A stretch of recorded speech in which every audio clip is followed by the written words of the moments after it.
Thank you. Thank you. Thank you all very much. Deeply appreciate you all being here. You are way over there. I know. All right. Well, thank you all for being here today. I've been asked to do a little bit of a background because there are some things that a lot of people don't know in terms of how I actually got started here. So I'm just going to share a few things that I don't normally share with people about what happened to get me where I am here today. I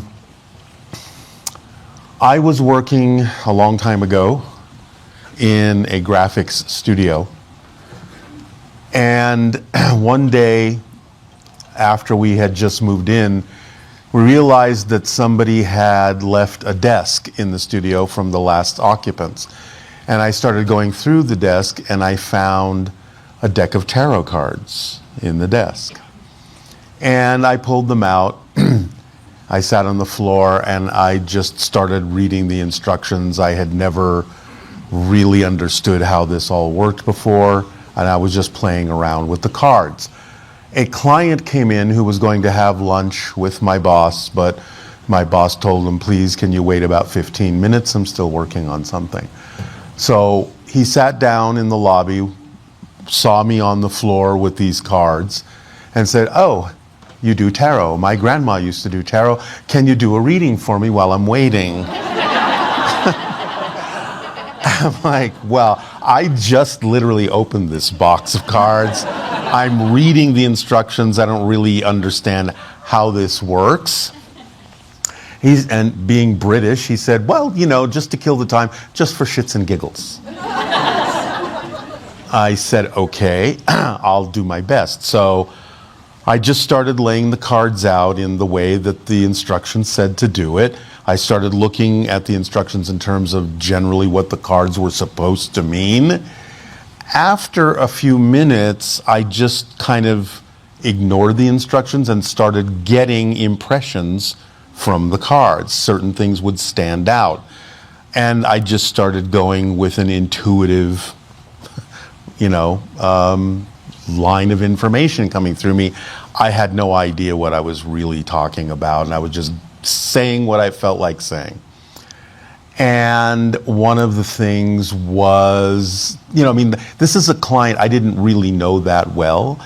And so some of the things I was saying to him were just kind of odd that I would say them, like, you left England to get away from your girlfriend. And I'm still looking at the cards, I'm not looking at him. So I do the whole reading, I finish, I look up at him, he's staring down at me, white as a sheet. And he said, how did you know all of that? That's all true. And I said, I don't know, I'm just got an intuition about it. From that moment forward, I realized this was something I could do. And I started doing tarot readings for different people. A couple of years later, I found online someone who said that they were teaching how to psychically, emotionally connect with people, and that he'd be willing to teach people how to do this. And I thought, okay, well, that's interesting too. Let's see what we can do with that. So I literally called him up. He was back east, asked him, if I gather a number of people for a class, are you willing to fly out here and teach us this? He said yes. And so we started conducting that class. And it was about emotional linking with different people to sort of get a sense of what they were going through. He would give us a subject that he knew about and knew what their situation was, and we would go into our altered state that he taught us to go into, and we would say what we were getting, again, intuitively. And we found, again, many of us in the class could actually emotionally link with these people and say basically what they were going through. It was during that class that I was then introduced to the channel who was conducting seminars, and I decided to go into that class, not because I thought I was going to be a channel. I had already started doing a lot of research about what metaphysical things were about, and I just thought, well, this is interesting, because I thought channeling was not something that you could be taught.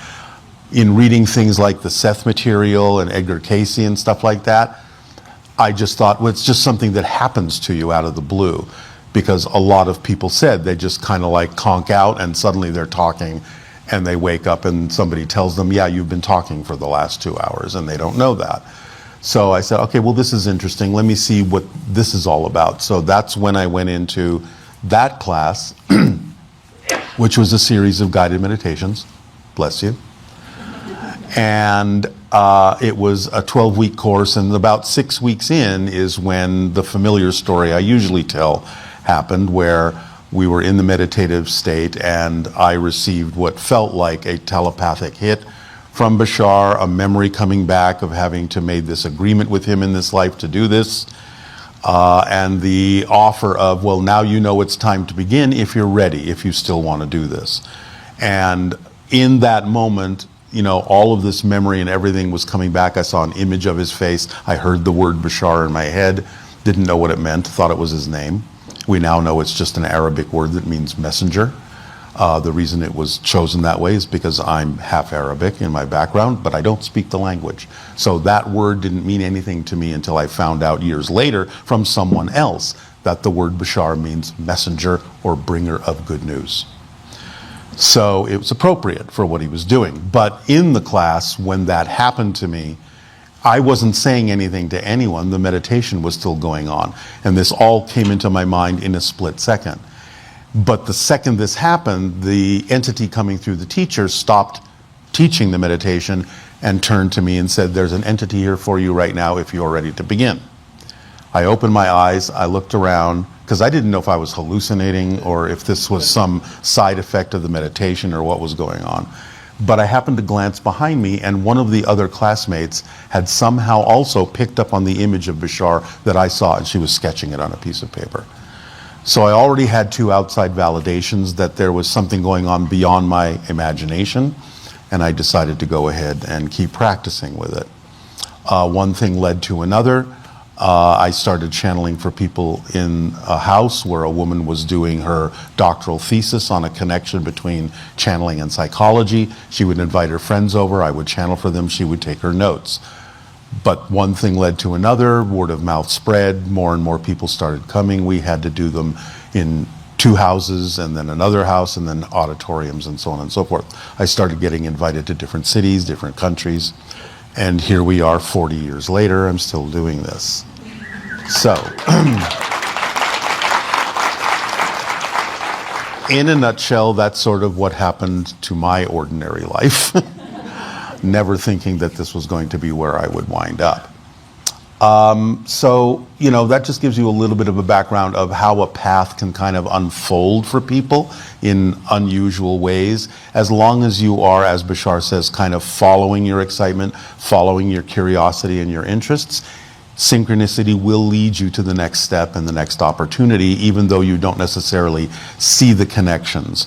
And looking back on my life from this perspective, I can see that there were a lot of other things that happened that were actually setups to prepare me for doing this even before I knew anything about this kind of thing. So from this point of view, I can see that it's definitely something I chose as a life path, but didn't know it until I was deeply into it. So for all of you following your life paths, definitely follow your curiosity. It will lead you to where you need to be. Follow your excitement. And the one thing I like to say to people who are a little bit, maybe have a little bit of trepidation of doing that, is even before I knew about Bashar's principle of following your passion, it's just something that I always did. When I got out of high school, I had one job for 6 months as a bank teller. I knew right then that this was not something I wanted to do for the rest of my life. And that's when I went into the graphic studio, because I've always been an artist. I've been drawing ever since I could lift a pencil. So it was always my particular orientation to not choose to do anything I wasn't excited about doing. And the one thing I always say is, considering that I've been doing this now all my life, it has always supported me. It has never not supported me. So I know that people get scared. It's like, well, if I follow my passion, am I going to be able to make a living? Am I going to be able to be supported in life? Am I going to be able to pay my rent? Yes, you will. It's just that you really have to have the understanding that that's where it takes you. That's how it works. Because if it didn't include the ability to be supported and allow you to continue to thrive in physical reality, following your passion would be pointless. It contains everything it needs to allow you to continue to do that when you remain in that state. So that's one of the most important things I would like to share with all of you about the whole idea that BASHAR talks about following your passion and really understanding that that is a state of being that contains everything that you actually need to allow you to keep going. Make sense? Okay. So today I know we have a lot of questions. Carissa over here is going to be asking them on your behalf. So I appreciate that. Thank you very much. Thank you. I'm going to just go ahead and allow BASHAR to come through, say what he's going to say for a few minutes, and then we'll turn it over to Carissa to ask your questions. So thank you again for being here. I really appreciate it. I hope you have a good time. Thank you. Bye-bye. I always like to say this is the one thing where you get paid for sleeping on the job. See? So that's how it works. All right.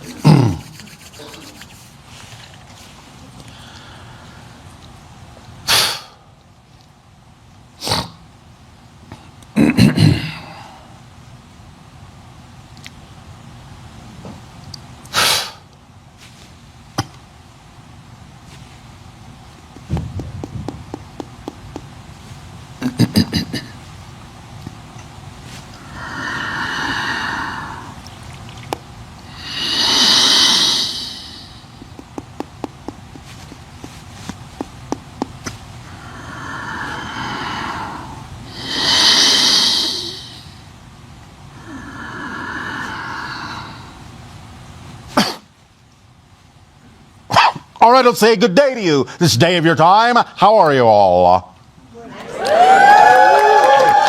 All right. We are here to discuss the idea of the evolutionary path of humanity. Where are you all heading?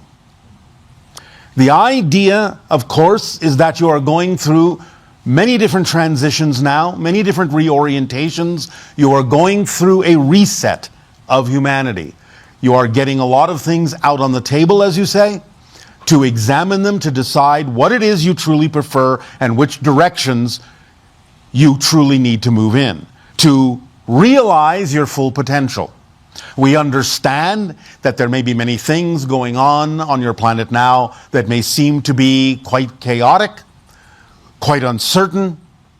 But the idea, again, is that this is going to give you an opportunity to understand the difference between what you do and don't prefer more clearly than ever before, so that you can make decisions and make changes in your society, in your culture, that will allow you to move forward in the way that the majority of you truly prefer to express yourselves. So take advantage of this opportunity, because remember, even if you see something that manifests that you don't prefer, at the very least it gives you an opportunity by contrast to understand more clearly what you do prefer. And that is a positive way to use what you don't prefer. Because again, as we have said many times to all of you, it's not about what happens that matters. It's about what you do with what happens that makes the difference in your world. So, don't allow yourselves to be swayed by anything that is not representative of the vibration of your true self and your preference. Allow yourself to examine with curiosity why something is happening in your reality. It's all happening for a reason. It's all happening to accelerate you. No matter whether it seems positive or negative, you can always use it to your advantage if you stay in a positive state, which is the fourth principle of the formula that we share with all of you. Because staying in that positive state allows you to figure out how you can use whatever's happening, even if it's something you don't prefer, to your advantage, and allows you to learn the lessons that will allow you to move forward in a more accelerated way. Make sense? Yes. All right. So, again, the evolutionary path of humanity now is changing over the next few decades. It is a reset that is having taken place from your year of 2020 all the way up to your year of 2050. And this idea after 2050 will be that humanity will be on a different course, a different trajectory, and it will be heading towards becoming a full-fledged member of the Interstellar Alliance. The idea, as we have said, is that within the next 5 years, open contact will begin to occur. Slow introductions at first to different extraterrestrial species. And while this may seem quick and out of the blue, as you say, that open contact would happen in the next 5 years, it is actually something that would be the end result of things that have been going on behind the scenes in your society for quite some time. Because without most of you knowing about it, many extraterrestrials have actually been engaged with many of your scientists and your government officials working on different things to benefit your society. And it is now within the next 5 years that the timing is correct for all of you to begin to realize what has been going on for decades behind the scenes. So, be prepared to understand that your society on every level is about to change. And the idea is, again, how you handle it, what you do with it, how you can allow it to serve you, how you can allow it to move forward, because this is what you have chosen.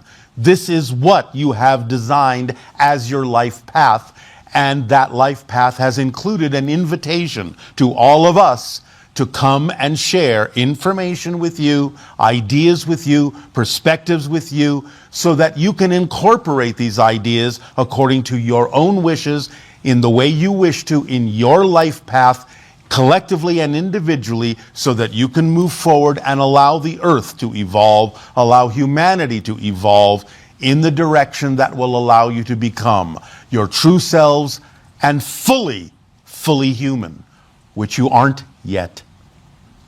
So the idea is, again, you're going to find in the next few decades, over time, a bit at a time, that you'll be introduced to new things, new ideas, new abilities, new opportunities, new extraterrestrial connections that will allow you to hone your skills, open up to your true selves, develop more abilities to commune with your own selves, with your higher minds, your souls, your spirits, even with the spirit world over time, to be more telepathically bonded with one another, to move in a direction that will serve and benefit the totality of humanity without exception eventually, allowing you to realize the full potential of your true selves and the allowance of more of your soul to come through in the physical expression that you have created to experience as your reality. There are many stories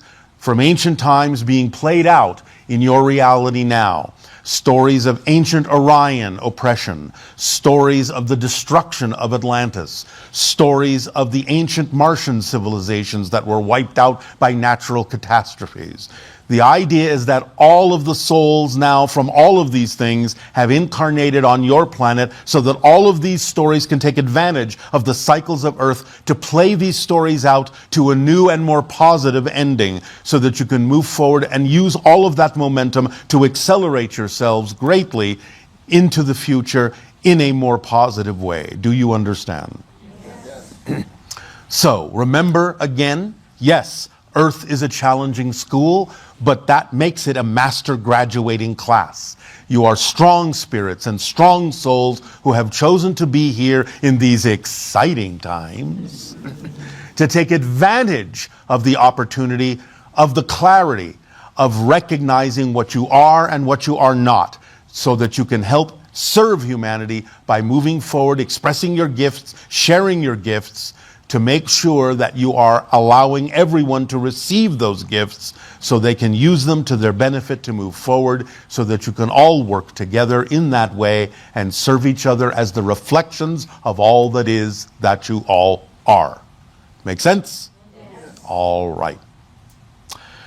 We thank you for allowing us to talk a little bit about the idea of your evolutionary path. We will talk about it more in future transmissions, but for right now, we will allow you to engage in dialogue and questions so that we may continue to be of service to you in that way. Please begin with your questions if you wish. Thank you, Bashar, for being here. I think I speak for all of us when I say we're thrilled to have this experience, and I feel honored to be able to ask these questions. It is our passion, our pleasure, our gratitude, and our appreciation, and our honor to speak with all of you. We're going to start with a simple and a really relatable one from Anonymous. How can we discern between true excitement and impulsive desire or escapism? When you are honest with your self-investigation, you certainly all know the difference between excitement and anxiety. You just have to be very honest about why you are choosing to do whatever it is you are choosing to do. Take a moment not to just impulsively move forward, but look at your actions, look at your choices, and ask yourself, why am I choosing to do this? Do I really have a positive reason for doing this? Or am I acting out of fear? Am I acting out of anxiety? Am I avoiding something by doing this? Am I procrastinating to do something by doing this? You need to develop the skill of investigating and interrogating your reasons for doing whatever it is you choose to do.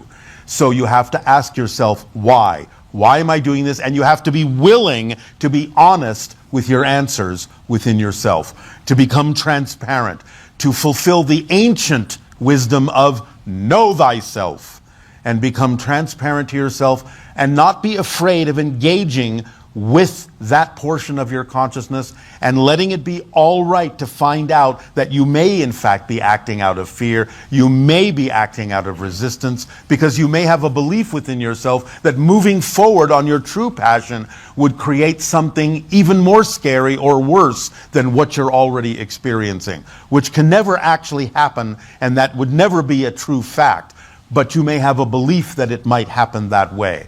So you have to understand the motivational mechanism of humanity, that you will always move in the direction of what you believe benefits you. You will always move away from what you believe does not.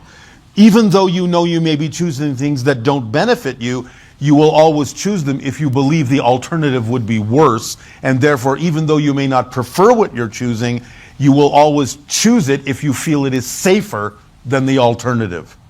So you have to be understanding of how this works within your psychology, and you have to be willing to hear the answers that answer why you chose what you're choosing, and you have to be willing to really investigate yourself with deep honesty and have discernment to know the difference, very simply, between when you are choosing excitement and when you are choosing from anxiety.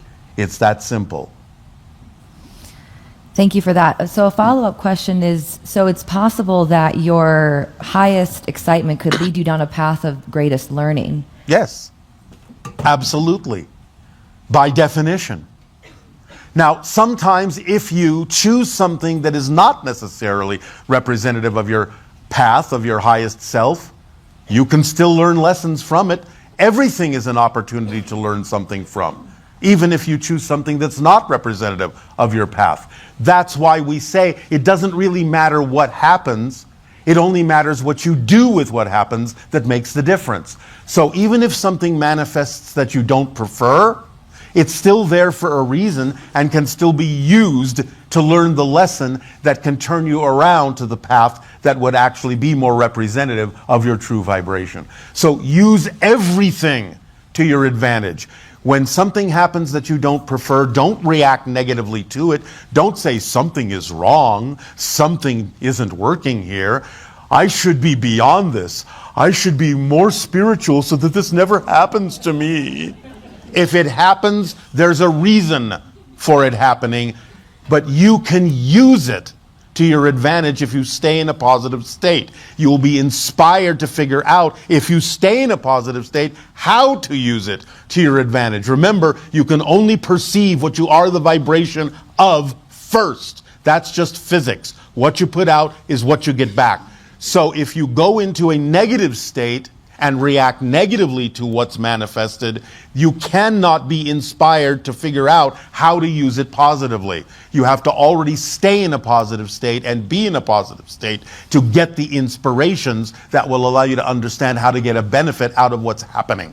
Again, remember, if nothing else, on the simplest possible level, seeing something you don't prefer manifest gives you much more clarity about what you do prefer. And that's a positive way to use what you don't prefer. So stay in that positive state, and that will allow you to learn the lessons that will accelerate you forward in a positive and preferable way. Beautiful. Thank you for that. Yes. This next question is from Annalise. This is for all the parents out there. We know that these little light babies are the future. As parents, in what ways should we be nurturing them to handle the task that they have brought here to accomplish? First of all, of course, be open to learning from them, because many of those children are some of the greatest teachers you will ever discover. That's number one. You are still the parent, however, and still the teacher to some degree. And the idea is, number one, create with your own imagination and your own creativity a safe space in which you can create simulations and play acting that will allow your child to understand the consequence of the choices they are making before they actually make that choice out in what you call the general real world, the public, so that they can understand what the consequences are, because you also teach them that they're connected to everyone and there is no such thing as a choice made in isolation. It always has an effect, and they need to understand what the consequences of those choices are. Secondly, whatever it is you believe as a parent that they need to learn as a lesson to thrive in physical reality and thrive in a collective society, use again your creativity and imagination to figure out a way to adapt the lesson to their excitement, not diminish their excitement into the lesson. Do you understand? So the idea is also teach them the formula. Teach them that they are as powerful as they need to be to create whatever they need in life without hurting themselves or anyone else, because that's the true measure of power. When someone needs to force their idea on someone else, that is an admission of powerlessness, not an admission of power. It takes no power to destroy. It takes power to create. So the idea is, again, teach them the difference of true power. Let them understand how to use the power of the illusion and not fall under the illusion of power. So that would be a good starting point for any parent or guardian, using their creativity and imagination to create scenarios for those children to grow up being imaginative and creative, and also wanting to learn. Because when you teach somebody something that you think they need to know, that's important for them to know, by using what they're already excited about to adapt their excitement in learning that lesson, they will always be eager to learn.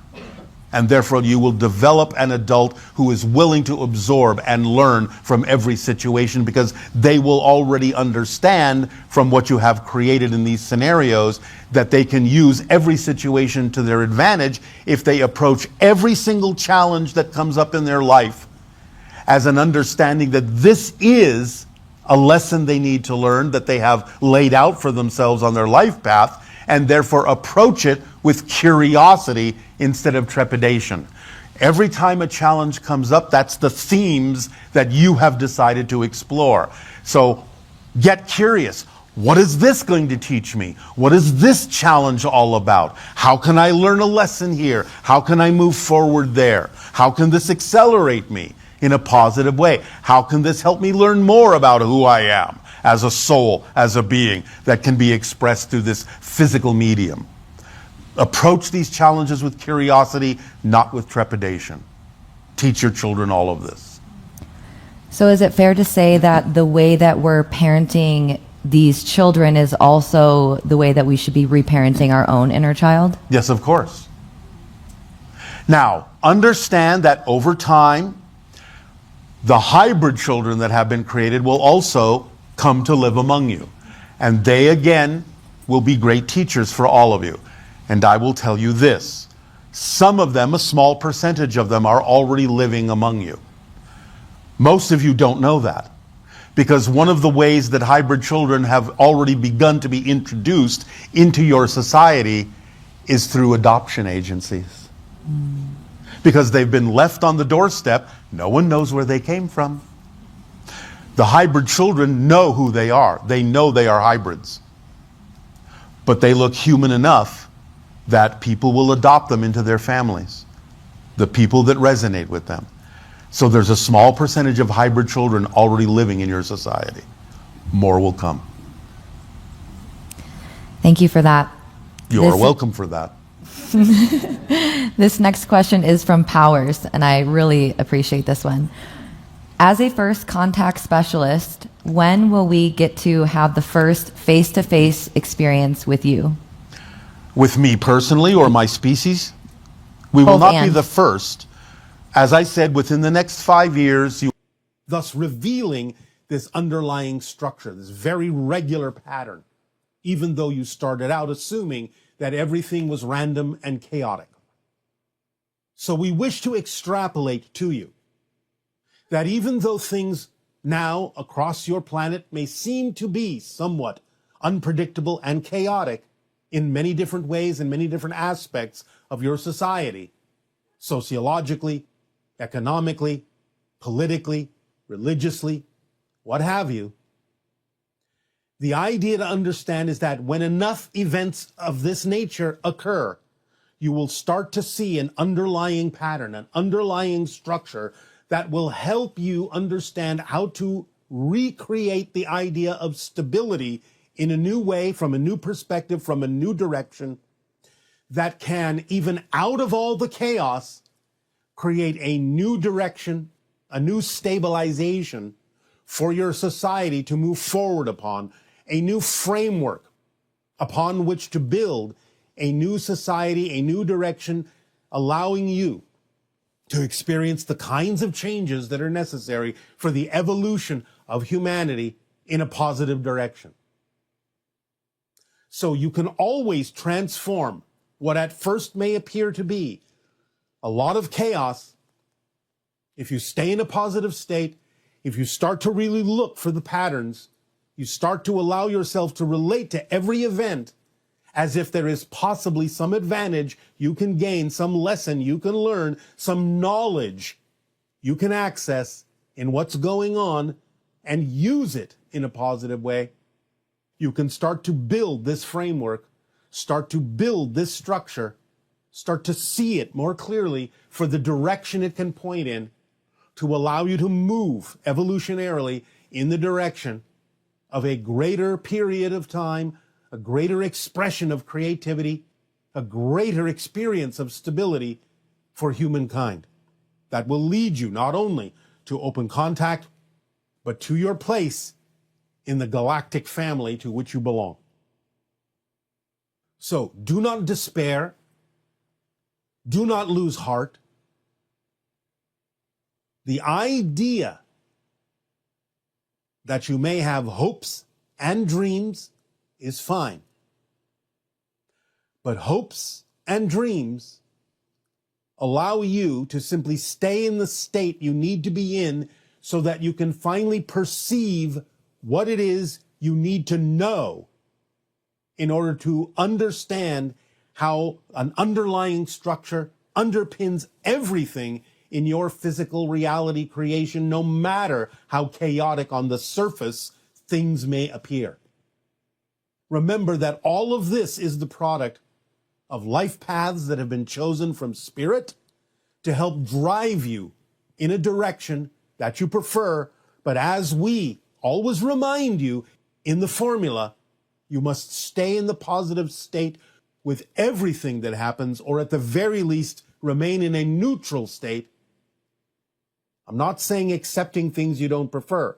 A neutral state is just a state of observation that gives you the opportunity to decide how what happens will affect you personally in your life. So staying in that neutral or positive state will allow you to take advantage of whatever happens. Again, remembering it's not about what happens, it's about what you do with what happens. It's about the actions that you take in the direction of your preference with regard to what is happening, the responses that you give that are positively oriented, that can stave off the offers that are being made to you that may be out of alignment, that may be negative, that may be fear-based. But staying in that positive state will allow you to transform things that you will perceive as chaotic on the surface into this underlying structure. You'll begin to perceive it in time.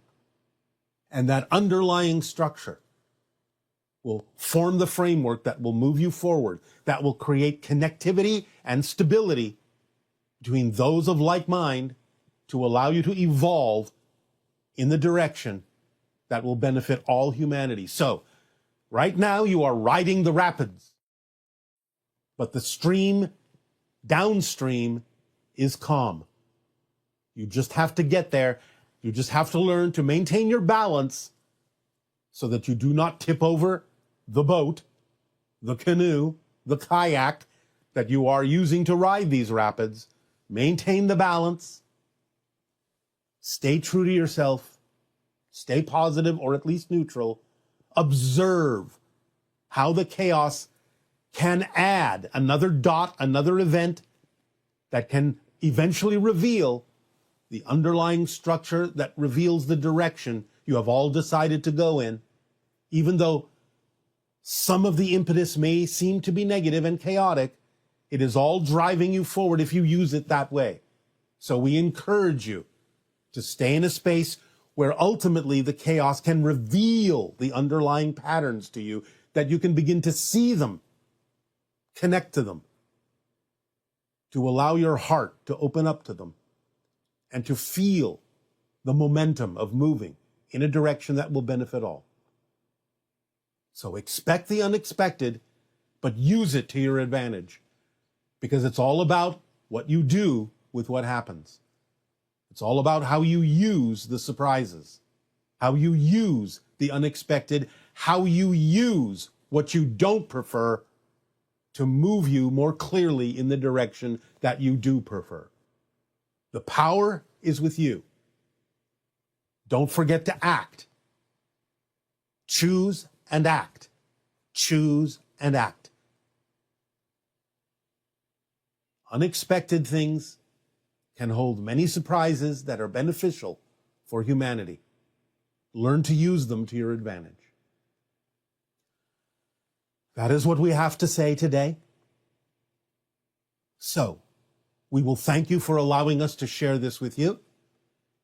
And in return, we ask, how may we continue to be of service to you? How may we help you? Or in our ancient language, Iski teveo atua. Iski teveo atua. How may we help you? Please begin with your questions and dialogues, if you wish.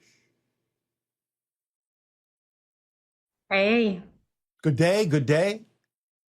I'm so excited to be here and to see you today. My first question is, I've been practicing a state of love and joy and passion as much as I can.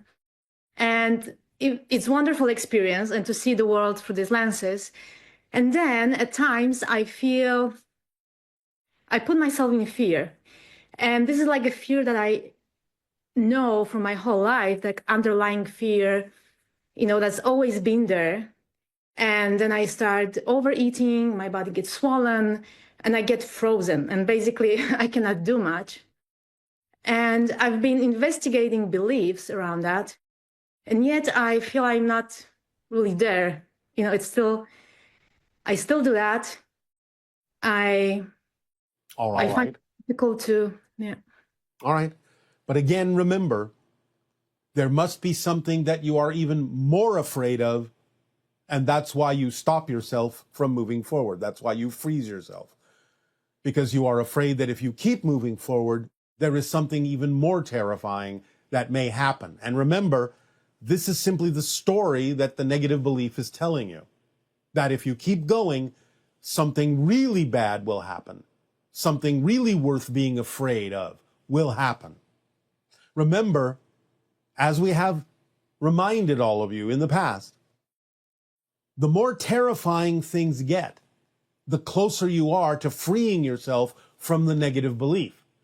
Because the more afraid you are to move forward, that means the negative belief is trying harder and harder and harder to make sure you don't let it go. And therefore, it's trying to make you even more scared to move forward because you're so close to letting it go that it has to try that much harder to make you afraid of letting it go. So you have to see the fact that you get really scared as a sign that you're very close to breaking through and breaking free from the negative belief. You have to have a clearer understanding that that's what's happening, mechanically speaking, that that's how negative beliefs function. And if you can allow yourself to remember that when you are really, really scared, when you are afraid and the fear comes up and the negativity comes up, remind yourself that this is the negative belief working very hard because you're so close to really breaking free and letting it go. And it's creating the illusion in the story that it's telling you that something even worse than what you've already felt, what you've already experienced, what you've already imagined will happen if you keep moving forward. You have to see this, in a sense, as an act of desperation on the part of the negative belief to try even harder to make sure you don't let it go. And once you can see that, you can see through it. You can see through the illusion, through the trick that it's trying to guide you with, and you can finally be free and move forward and feel the momentum that will accelerate you in the direction of your preference. Does this make sense to you? Do you understand what we're saying? Yes, it does make sense. And I was wondering if you could help me to, investigate more. No. You're misunderstanding. There is nothing else to find. It's simply what the negative belief is telling you that you have to let go of. You have to see that it's trying to make you afraid for no reason. There is nothing else to find.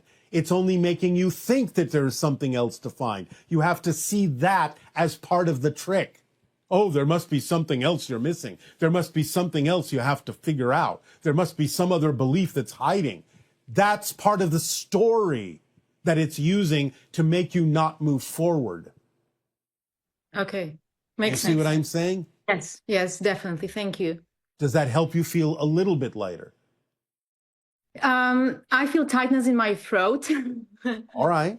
And but I could again, feel this coming to my eyes. So. Can you allow yourself, as we have just said, to get into the understanding that all of those ideas that there is something else to find, some other belief holding you back, may just be part of the story that the negative belief is telling you, because it has nothing else to show you. It has nothing else to use other than to trick you into believing that you're missing something. Yes, makes sense. Makes a lot of sense. Thank you. All right. So now that it makes sense, even just a little bit, do you feel any relief at all? Yes, I do. All right. That means you are accelerating forward. So anytime this comes up, it's all right. If there is something there, you'll figure it out and you'll see that it's nonsensical and let it go. But many times also you have to double check that there may actually be nothing there, that it may just be part of the story the negative belief is telling you, that there's something else you have to let go of, when in fact that may be a complete fiction. Yes, it makes a lot of sense. And I think I was trapped many times in this in this pattern. Yes. And now you understand one more of the tricks that negative beliefs have that can help you move forward more quickly by always reminding yourself, if there is something to figure out, you'll figure it out by moving forward. If there is nothing else to figure out, you will realize that by always reminding yourself, that the idea that there's something else to find that stops you may just be a fiction coming from the negative belief. So use those two things to continue to move forward. All right? Wonderful. Yes. I'm also wondering, I notice myself to hold to some old definitions, old pictures of my preferred future, like expectations. Yes, insistences. Sometimes, yes. And sometimes it's really easy to let them go. And there are certain areas in my life where I'm keeping holding on to them. And I find it really difficult just to let go and just feel it and not be stuck on that visualization. All right. Well, this is part of what we're already talking about. There are certain things that are important to you that represent the idea of who you prefer to be, where you prefer to be, and what you prefer to experience in general, energetically, in your life. And because those things, those particular things are more important or representative of a more important state of being, those are the things where the negative belief will focus its story. And that's why it seems more difficult to let those go. Because the negative belief recognizes those are the important things that you could move forward on that would allow you to let the negative belief go. So that's why it seems more difficult for those particular things. Because those are the things you are making more important than anything else. And therefore, that's where the negative belief will focus its fear-based energy. Wonderful. Thank you. Yes. So last question. I've been using energy readings for some time to support my clients, and I've lately started also channeling. And I was wondering if you could explain what is the difference really between the energy reading and the channeling, because I sense the difference and I still have hard time to explain it and to understand it. Well, the idea in general is that an energy reading is you're picking up on the vibrations of another individual and translating what that vibration may mean, whereas a channeling may involve a telepathic connection by altering your frequency to match the frequency of another level of consciousness or another being and acting as a translation device for that other level of consciousness or for that other being to bring through information. Do you understand the difference? Yes, makes a lot of sense. One is like taking a reading with an instrument, and one is like making a telephone call. Yeah. And is there any guidance you could give me on what I could specifically do to enhance my ability to channel? Just keep practicing. Just keep doing it.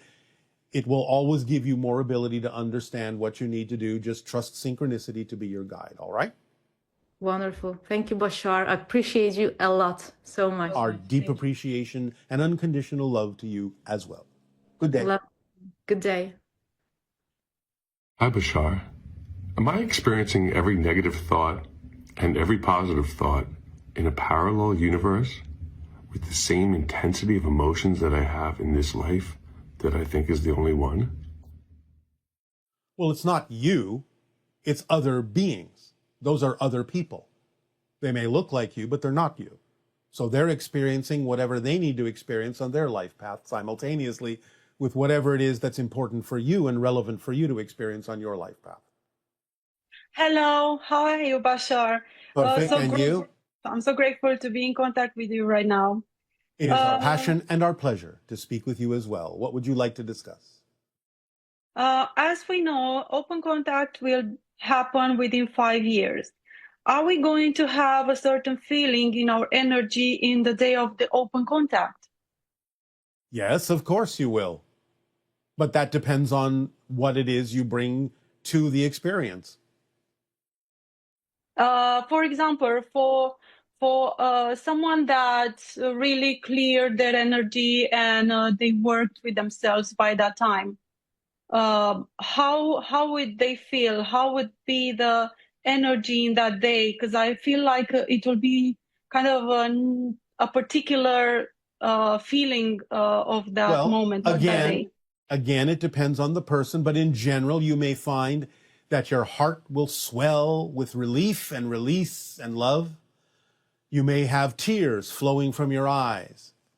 You may experience a great deal of ecstasy or elation or feel almost like you're floating. It can be different for different people. Some people will feel even more grounded, more connected to nature.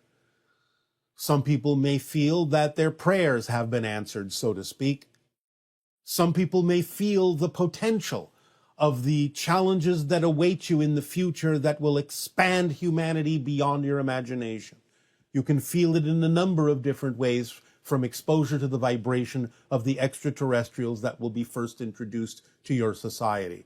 Some of you may receive telepathic contacts.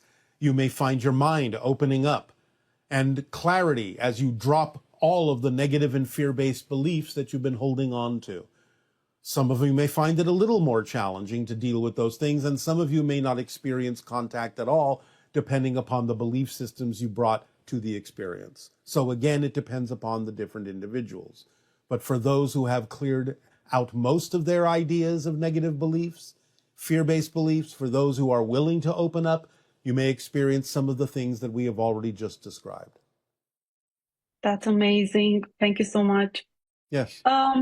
Did the bird phoenix exist, or is just a myth in our history? In Arabic language, phoenix bird translates as Anka, as my name is Anka. Could my name be related to this energy and its meanings? Well, to some degree, yes, because the Ankh or Anka, as the channel's name is also, is the idea of eternal life, eternal rebirth. It is connected to the concept of reincarnation, that experience. It is not literally a real animal, except in the idea of the astral realm and the higher levels of existence. But the idea is that it is not something that existed physically on your planet, but is an interpretive symbol in the collective consciousness. It is an archetypal representation of the idea that you are eternal, that your life is eternal, that you will always have another chance, that there is always an opportunity for rebirth. Does it have to do also with the Cygnus star system? To some degree, not directly, but there is a peripheral connection we will not go into right now. Thank you so much. You are welcome. Where our spirit guides are situated while our body is within our soul, and we're directly connected to our higher self, that is our prime guide. We're not sure what you're asking. So we are within our soul, right? Yes. With our bodies, all right? And the spirit guides are their own souls. Okay, because I'm a bit confused because I know I am connected directly to my higher self. Well, your higher self is your soul. Yes. Then the spirit guides are their own souls. Okay, yes, you're right. Yes. And you vibrationally communicate. Vibrationally communicate, and they helping in from that perspective. Okay. Yes, your spirit guides, your soul family, angelic beings, a lot of beings. Every person has a large team of beings that are helping you. Yes, that's amazing. Does the spirit side extend above 5D? Oh, absolutely. Absolutely. What kind of consciousness resides, in the 6th, 7th, so 4 dimensions? Not easy to describe in your language. Yeah, I figure. Because I know there is a lot of, endless consciousnesses that expand above these dimensions. But probably I wouldn't understand. I could use a very, very simplistic analogy. Imagine right now that you are looking at a TV screen. Yes? Yes. Now imagine that you have 100 TV screens in front of you and that you're able to understand every single program on every single screen simultaneously. Can you do that? In your imagination? Now imagine that every single TV screen has another TV screen and another TV screen and another TV screen, and it goes on to infinity. And you can understand all of those and perceive all of those simultaneously. And each of them represents a completely different reality, a different timeline, a different universe. And you understand all of that simultaneously. That would go to the source perspective, like watching Yes, every but even then, the source can have the idea of other sources that are also part of the source, which can then have the idea of other the sources that can go to the idea of the source, and on and on and on. It never ends. Yes, it's just amazing. It's just unimaginable. One more question I have. Does Earth have guardians with rules and regulations? Are you saying, does it have guardians? Yeah, guardians with rules and regulations. There are very few. One of the ideas you may be calling a rule was that you are left to your own devices and that there is no interference allowed in certain aspects of your evolution. Things must be left to you to decide. There are a few exceptions to that, but they're very rare. Okay, thank you so much for your interactions today, and have a great day ahead. Aveo. Aveo. Hi there. This question is also regarding an experience I had during my cryptic meditations by the river. I began to be able to perceive into the dimensions of my parallel reality counterparts. I could see what was going on, and as this was happening, I got the name Holly Cotton whispered into my ear, and then I felt Holly Cotton's consciousness move into my energy fields and then into my body. I understand that Willa Hillerkrissing has mentioned Holly Cotton before, so I wanted to ask why this would happen, why I've had a visitation by Holly's consciousness, and what I can do with this, what potentials there are, and how I can act on this if I choose to. Thank you. Holly Cotton, being Willa's mentor, infuses her consciousness within all who seek to be a cryptic. It's not that there aren't other mentors as well, but this is the one you are familiar with because of the introduction of Willa Hillerkrissing's energy through this channel. So you're going to gravitate more likely to the mentor for Willa, which is Holly Cotton. The idea is that you are beginning to experience the connection from the cryptic level to the nocturnal level, which is usually represented by the awareness of parallel realities. So you are taking advantage of the vibration of the consciousness, the frequency of the consciousness of Willa's mentor to help accelerate you in your process of going from cryptic to nocturnal. Good day. Hello. Thank you so much. It is our passion and our pleasure. What would you like to discuss?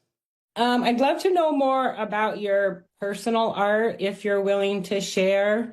Have in my head that you sculpt kind of with a liquid crystal, not quite, but kind of. Yes. So is there any like recent projects that would be exciting to share about? Yes. We have created recently a large latticework sphere in which is contained an atmosphere that, when entered, allows individuals to experience different aspects of reality that reflects to them what they most need to understand to move forward on their path. It is like looking, in a sense, into a crystal ball, but it is like being inside the crystal ball. That's so cool. Is that a collective idea, or how did that happen? As you asked, I sculpted it. But it is connected telepathically to my entire civilization. So it is both a personal art project and expression and a collective one, because it represents what the collective would like to create, though it is done through individuals. This is done mostly as a tool of first contact for certain civilizations who need to see things in certain ways, who are already part of what you might call the interstellar alliance, but have to relate to interacting with us in a certain way. So we create this for them. That's so cool. So can you expand on that in terms of how it relates to your ships? Because I think you said your ships also are created from the same type of crystalline matter. And it just makes me wonder, right? Like you mentioned that there would be no dashboard if we went in there because it's about your higher self and interacting Yes, with that. it's a slightly different kind of material, though the principles are similar. But it represents the idea of a solidification or physicalization of our soul, of our higher mind. And that's why there is a telepathic connection. Because in a sense, the ship is us. That's so cool. So what does like if I were able to go in there, what would I see? Like you don't eat, so you don't need a kitchen, you don't sleep, so you don't need a bed. So what determines like the size, the shape, the design of the inside of your ship? Many different things. Primarily, it would seem like an unbroken, seamless form, either circular, maybe triangular, maybe hexagonal, in terms of the smaller ships. You might see a power pole from floor to ceiling in the center, but again, out of the same basic crystalline material that channels certain forms of energy through the ship. You might see a wall that can suddenly become transparent to function as a window. But again, all of this is done by mind. You might see certain things like chairs, if they protrude from the floor, if they are needed, but if not needed, will recess back into the floor or the walls. So the ship is very malleable and responsive to our needs by producing the things out of the crystalline material that are needed in the moment they are needed and disappearing when they are not. So cool. Thank you so much. Yes. I'd like to know more about Anima and her role. Maybe if you want to share anything about like your relationship with her, what social engineering means. Well, social engineering is basically a way of saying learning planetary management on all different levels, sociologically, politically, economically, spiritually, so on and so forth. So the social engineers will come after the first contact specialists like myself, and that's why we work closely with social engineers and why Anima is my colleague in that way. So after the idea of open contact, then the social engineers will be available to humanity to help you understand how to manage an entire planet more efficiently for the benefit of all. So All of its resources, in other words. So how might, if I'm still around when she's here, how might I play with her or interact with her in the future?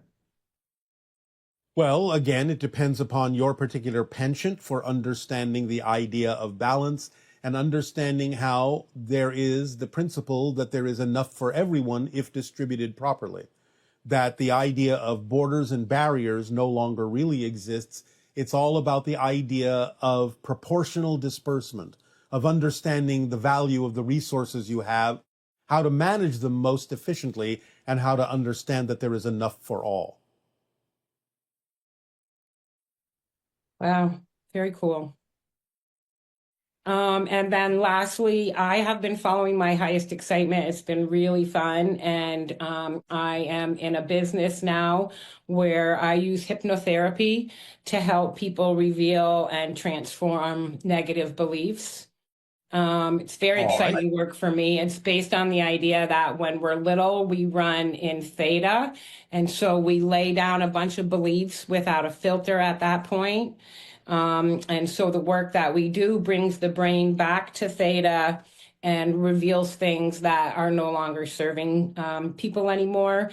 Is there any information that you can give me that would make it more powerful for my clients so that we could tweak the process in any way that would make it more helpful or more effective? Well, if they're willing to go into gamma first, that can help them unlock a few things that will make it easier to go into the theta level where the work can be done. Oh. And can I guide that? Yes, of course. How would I do that? Well, there are many different opportunities on your internet for understanding the vibration of gamma, between 40 and 100 cycles per second, you can use different techniques, biofeedback or even an auditory signal that is in the gamma range, to put them in a certain state of association and information processing that is more efficient, so that they can take that with them down into the theta state in order to process the information that you are directing their attention to. The brain tells us where to go. Is Yes. that what's really happening? Yes. Okay. But it depends on the state of the brain. And that way, by putting them in gamma first, which is the channeling state, it's like they are taking a submersible vehicle down into different levels where they will have an easier time of processing the information that they find there. So that could be something as simple as listening to one of those frequency recordings before we start the process? It can be. Different things will work for different people. You'll figure it out. Okay, cool. Thank you very much. I appreciate it all, and I appreciate you very much. Our deep appreciation to you and unconditional love to you as well. Aveo. Thank you, Aveo. Hello, Bashar. I could have sworn that at one time in a transmission, you said that the reptilians feel somewhat slighted because we have that wiring in our brains that causes us to immediately go into fear when we're around reptiles or reptilians. And I seem to be the only person who remembers you saying that. And then I thought, well, maybe I dreamt it. So could you please tell me whether or not that's true? Thank you so much. Yes. Your reaction to the vibration of the reptilians causes a reaction in them that makes some of them not necessarily care for humanity very much, because of humanity's reaction in the primitive brain of humanity, in the mammalian brain of humanity, to the idea of a reptile. So you're kind of at odds with one another. Not all reptilians feel the same way. Most of them actually ignore humanity. But there are those who have a little bit of a resentment toward humanity because of humanity's reaction to them. They feel slighted in that sense. Good day, good day. How are you doing? Perfect, and you? Good. I wanted to ask you, what is the secret of the universe? That you are completely empowered, that you have the greatest power to choose, that you determine your life path, that you create your reality, that you are an aspect of all that is, experiencing itself through what appears to be an aspect of itself. Okay. I understand. How do I activate the dormant abilities in my heart? By following the formula. Is this the only way? It is not the only way, but it is the way that is most efficient, which is why we give it to you, so you don't have to overthink it or overcomplicate it.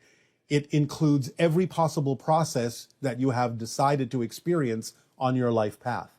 So if you want to be efficient, use the formula. If you want to take a longer route, that's up to you. No, I'll skip the longer route. All right. 1 second. Who was the person in my room not too long ago? I think it was an ET, but I'm not sure. What did you experience?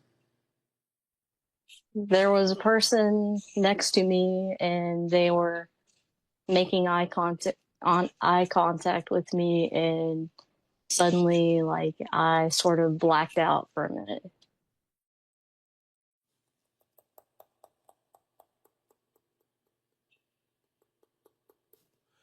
It may have been an ET connection, but it also may have been a member of your soul family. Okay. I just didn't recognize that type of physique. It didn't seem human to me. Well, remember that spirits are not any longer human, and they will take different forms that are necessary to perhaps reach you in the state that you're in. And there can be distortions of your perception of what they actually are. because of the difference between their vibration and yours. Oh, okay, so my mind can create this mask of what they are in my mind? Yes, because of what it is you believe that you would experience when exposed to that energy. Whatever it is that needs to be a symbol that helps you realize that something is attempting to connect to you, to contact you, to get a message through, to say, I am here, and allow you to interpret it in whatever way makes sense to your physical mind. Okay. What are the ships that are near my house that consistently seem to fly there? Well, there are different ones at different times. There's a lot of traffic around your planet, but the vast majority of them are probably Pleiadian. Are they trying to get my attention, or are they just doing what they're doing? Well, it's not so much that they're trying to get your attention. They are observing whether or not you are able to pay attention to the fact that they're there. Okay. How would I know, per se, if I was in my room, if they were telepathically contacting me? It would be obvious. You wouldn't even have to ask the question. Okay. Is it obvious that I am speaking to you now? Yeah, it's pretty clear. It would be that obvious. Okay, I understand. How do I get specific entities to stop touching me? Why do you believe that entities are touching you? I feel something touching me. Can they not be members of your soul family reaching out to you to let you know they are there? I don't think so. Why don't you think so? It doesn't feel very positive to me. What is it that you are afraid of in life?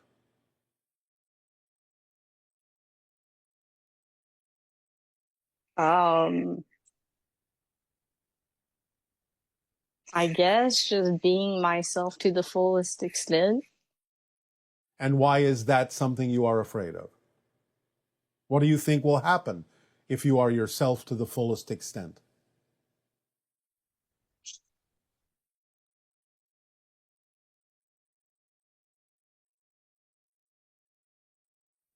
I guess in the past, where I tried, especially when I was a child, there was a lot of negativity. All right. But that's what's touching you, is your own negativity. It's attempting from your soul family to point out that you still have these fears and haven't yet let them go.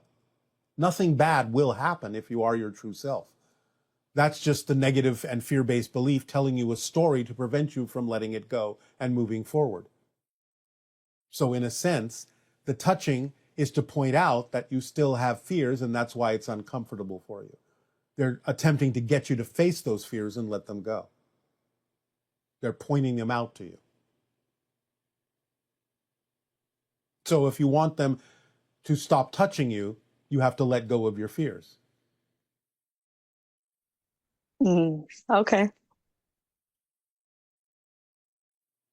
Then they will have no reason to point them out to you. Is there a different way that they can point that out to me? It's being done out of love. It's your life path.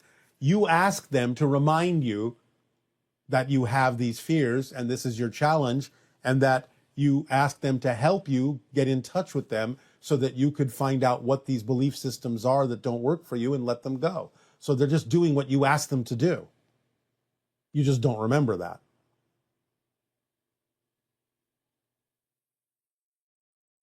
Okay. I'm going to have to process that, but that's all I had to ask you. All right. Then sweet dreams to you. Thank you. And thanks so much. You are welcome.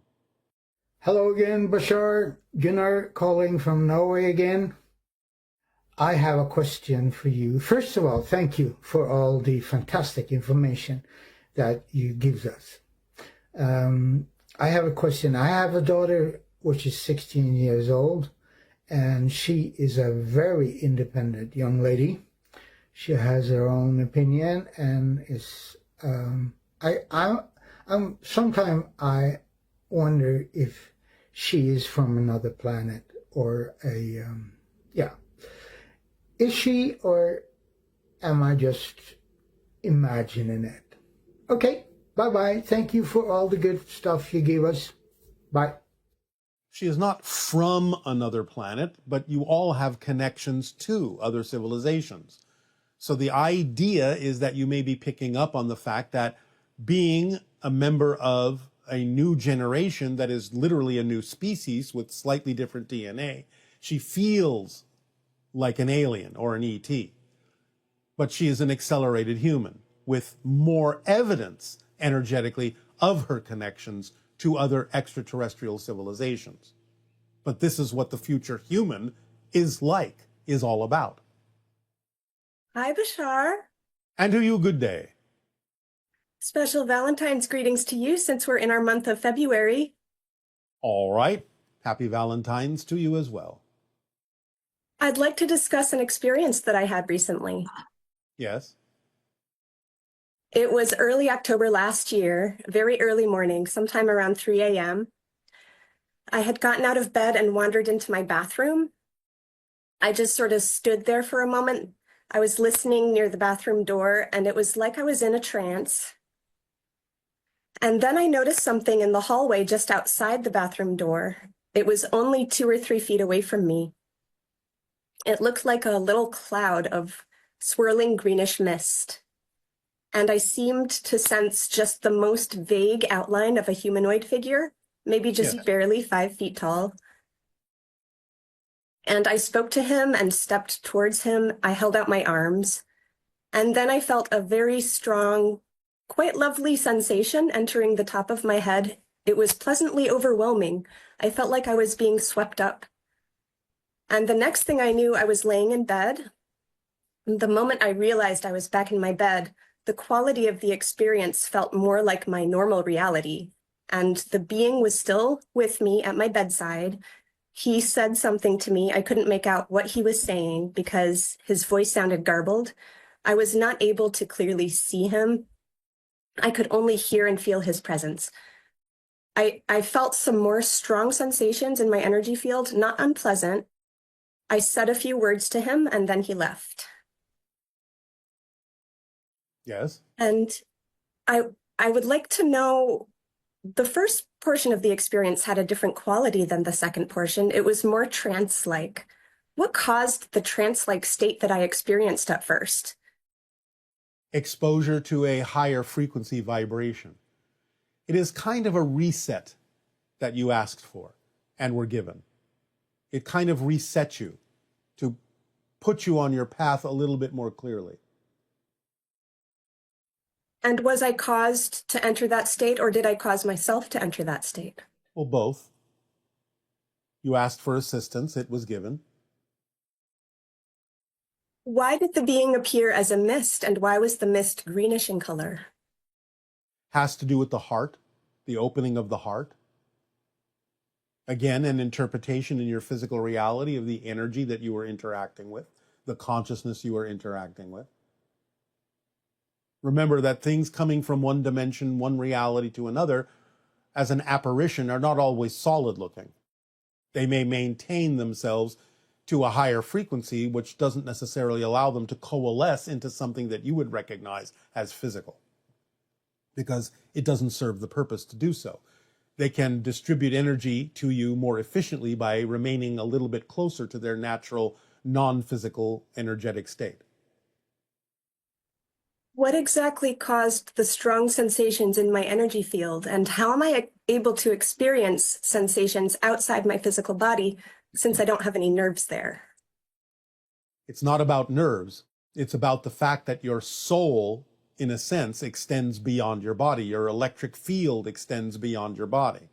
It's about the idea of your electric field matching the frequency of what you are being offered by another being. So there is contact before there is contact. There is a lot of contact vibrationally and energetically before anything ever touches your physical form. Was my response to the being unexpected? Was the being surprised that I noticed him? Not surprised, but delighted. And if I had not spoken to him and held out my arms, would he have interacted with me? Probably would have backed off until you were more ready. What caused the gap in my memory and what happened during the gap? Again, this is about the idea of resetting your energy, resetting your consciousness to make your path a little bit more clear to you as you move forward in life. The idea of forgetting is so that you can focus on your life rather than remember the incident per se. When I was placed back in my bed and the being spoke to me, why did his voice, well, you kind of explained this before. Yes, coming through a different dimensional level, it's not necessarily going to sound clear to your physical mind. It's going to appear garbled because it's coming from another level. Imagine if someone was speaking to you from underwater. It wouldn't sound clear because there's a density difference between your reality in the air and the reality in the water. So, similar idea. Can you tell me what he said to me? He told you to go to sleep now, absorb what you have been taught, and wake up refreshed and as a new person, knowing that your path is clearer for you in the way ahead. You are surrounded by love. You are helped by guides. You are never alone. Know that and take that into your heart. Move forward in your life. The being interacted with my energy field a couple more times. You're doing a good job. And thank you for the job that you are doing, was the rest of the message. I see. And when he touched my energy field a couple more times just before he left, why did he do this? Just checking to make sure everything was balanced properly. Kind of like a little checkup. Okay, that went well. And so, was there something specific he was looking for in the interaction? Any more reason as to why he came at my request? Well, on a different level, yes. And again, knowing that that being is doing its job well as well, being a guide for you. So that's what that being is getting out of it. The joy and the happiness and the fulfillment of being a guide for you in a way that works for you. I get the sense he's not an ET, so he's exactly, not no. There's a lot of similarity between the idea of spirits and ETs on a certain level. Hard to tell the difference at that level, but no, not exactly. It's more the idea of a guide. So there's no civilization that he's coming from, or... Well, if you want to call the spirit realm a civilization, you can. I see. Because it is its own reality. It is its own realm. It is its own world. Does this being have a name or a symbol that can act as a phone number? Well, the idea of the green mist can be that way if you want to hold the imagination and the visualization of it. That can act as a connecting symbol. I understand. Or if you wish, the image of a green heart. Thank you. Bashar, I want to thank you for connecting with me today. It is our passion and our pleasure and probably the result of the interaction you had with that other being. Understood. Thank you. Aveo. Bye. Hi, Bashar and Daryl. My name is Angela, and I am 46. I'm from Wilmington, Delaware. And when I was a child, about 5 years old, I had a very frightening experience in my second floor bathroom. I was answering the call of nature, and when I was finished, I stood up and I looked out my window, and there was a being on the other side looking at me, and it was very terrifying for me as a little kid. The color of their skin was green, but I don't remember which shade. And the first thought in my mind was this was some kind of goblin. I shut my eyes very tight, and when I looked again, it was gone. It was very vivid. It was not my imagination, and I never told anybody about it because I didn't think anybody would believe me. I'd really appreciate if you could tell me who or what that being was. Thank you so much. It was a type of extraterrestrial that is relatively rare in terms of its visitations to your planet. We cannot necessarily go into a lot of detail about that particular extraterrestrial species at this time. They will eventually be introduced to your society when open contact occurs. But there are those who from time to time will visit Earth and sort of observe and peer in to understand humanity. And they will be attracted sometimes to the idea of children because children are so open energetically and consciously to the idea of other dimensions and other realms.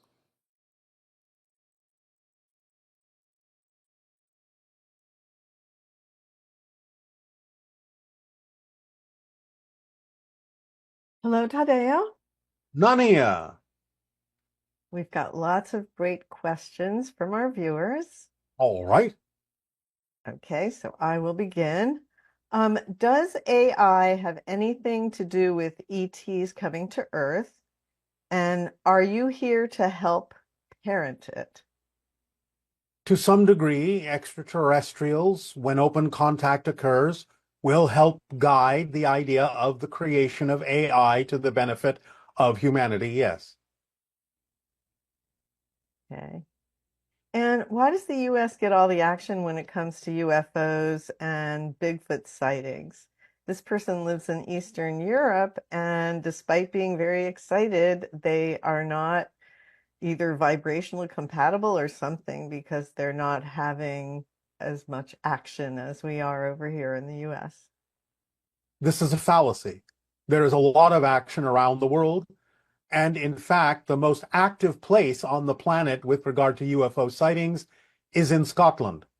So the idea is that there's a particular portal there that allows for the coming and going of a lot of UFO traffic. The idea that there may seem to be many more sightings in the United States has a lot to do with the denial of their existence rather than the acceptance of their existence. There are many sightings in Europe, many sightings in Asia, many sightings in Australia, many sightings around the world. It's just a matter of how they're reported or if they're reported. So it is a fallacy that the United States has more sightings than anywhere else. It is just a matter of whether or not they are reported. And this question is, how will we receive the downloads of our human history? Will it be telepathic or by forms of visual media? You will receive holograms. Can you elaborate? You will receive devices in which holographic projections will illustrate the idea of your history, will project the idea of images holographically from your history. Sounds pretty exciting. Yes. Okay, this is an economic question. This person is asking, economies of Western countries depend on consumption that is very often wasteful and unnecessary. Is there any other way to maintain a strong economy? And is it justifiable that within one society we have such an extreme difference in standard of living? Again, the idea is that eventually your economy will be based on the people themselves, on skills and abilities. That synchronicity will allow you to come together to share with those that need it. So first and foremost, you will transform your economy into a kind of digital currency, not cryptocurrency, but another form of digital currency. And then eventually you will not need the idea of any artificial exchange. You will allow synchronicity to be what organizes your society in a variety of different ways that will bring what you need to those that need it. This is decades in the future, but it will transform before then into, again, a variety of more balanced ways of exchange having to do with digital currency. Okay, and while you answered this in the monologue, you may want to elaborate. This person is asking, will you give us some mental and physical strategies to thrive in the midst of the current chaos? We address the idea that underlying what appears to be chaos, there are patterns that you can search for, but on another level. Understand this is the concept of the swing of the pendulum, going to extremes on your planet. It is about eliminating the idea of responding and reacting with extremism. It is about staying closer to the center. So the idea is to know that the degree of extreme chaos that exists on your planet is to generate a response and a reaction that will bring you back closer to the center rather than going to the opposite extreme next time. So it is all about how much chaos can you take? How much disruption can you take? How much are you willing to abide by until you finally start to make choices that will bring you back to a more balanced and central place in your response to things and your ability to solve situations on your planet in a more balanced way. So you are being given an extreme experience of chaos so that you can understand how to respond to that in a way that will bring you more back, more closer to the idea of a positive, centered, and balanced situation when you've had enough of the chaos. And then on a personal level, it would be the idea that you stay in a positive state or at least go into a neutral state if things are happening that are not your preference. Yes, of course, because then you will get the benefit out of it. You will be able to have the inspirations to create the scenarios and take the actions necessary to bring your society back into a more balanced and central state rather than going to the opposite extreme, as is common on your planet at this point. Usually you meet one extreme with another extreme instead of going back to the center and balancing yourselves. This is an opportunity to be tired of extremes on both ends, and the idea of then creating a more balanced and reasonable state of being in your society throughout. And the idea of taking the high road, that's a saying they have on Yes. Earth, and the idea that the temptation is to go into an extreme state, that's basically what you're saying, right? That Yes. The idea is that you usually have a pendulum swing going from one side to the other. It's important to allow the pendulum to hang straight down into the center, to be in a balanced state and swing very little instead of going to the extremes on both ends, which serves you not at all. okay. And no matter how bad things seem to look, is contact still a possibility? This person is asking.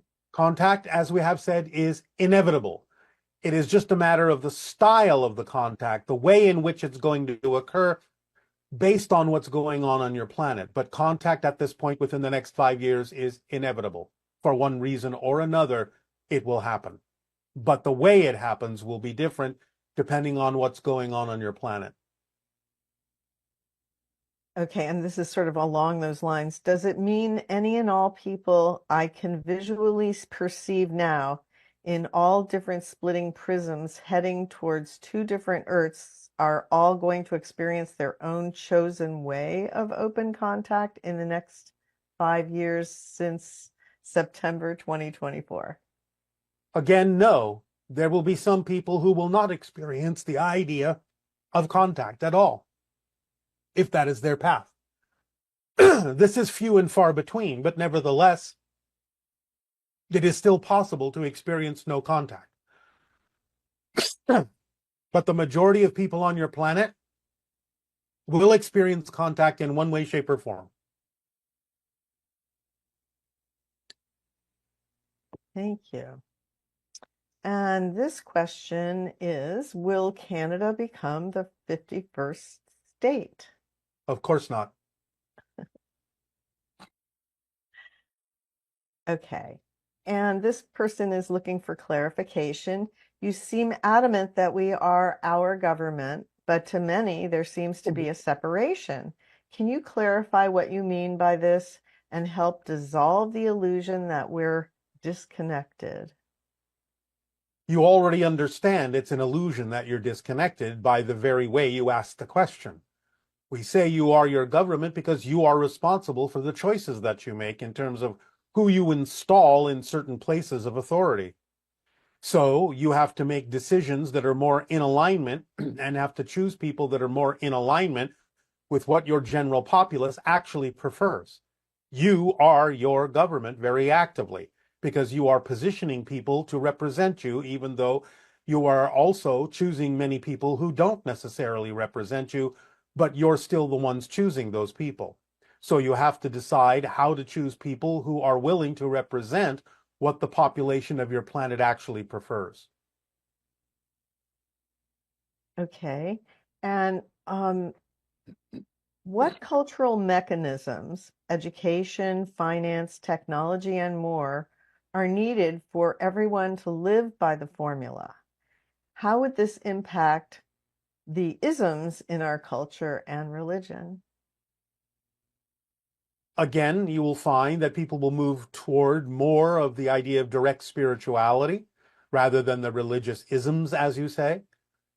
The idea of following the formula will impact everything in your society because you will find that there will be paths of least resistance and easier ways, more synchronous ways of doing things. You will be inspired to create new opportunities, new circumstances, new pathways, new situations by which things can be accomplished rather than assuming that they have to be accomplished in a lot of the old-fashioned same ways that you used to. So following the formula will open up the possibilities and probabilities of how you can manage things and get things done, probably in new ways than you have ever thought of before. And could you elaborate on one of the 5 laws? What you put out is what you get back, especially considering that it's often interpreted in our societies in a penal sense, as if you deserve the harm that you get because of something that you did wrong. Could you shed some light on this? The idea of what you get back being reflective of what you put out is simply another way of understanding that there is no outside, that everything you do has consequences for yourself because there is no outside.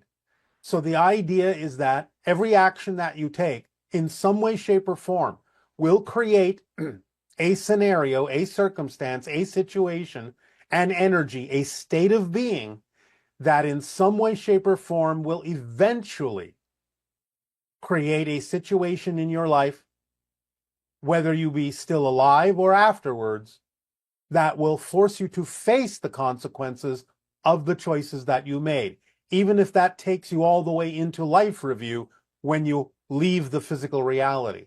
There is no way to avoid any action that you take or any consequence of any action that you take because there is no outside, and especially in spirit, there is no longer any sense of separation between you and others.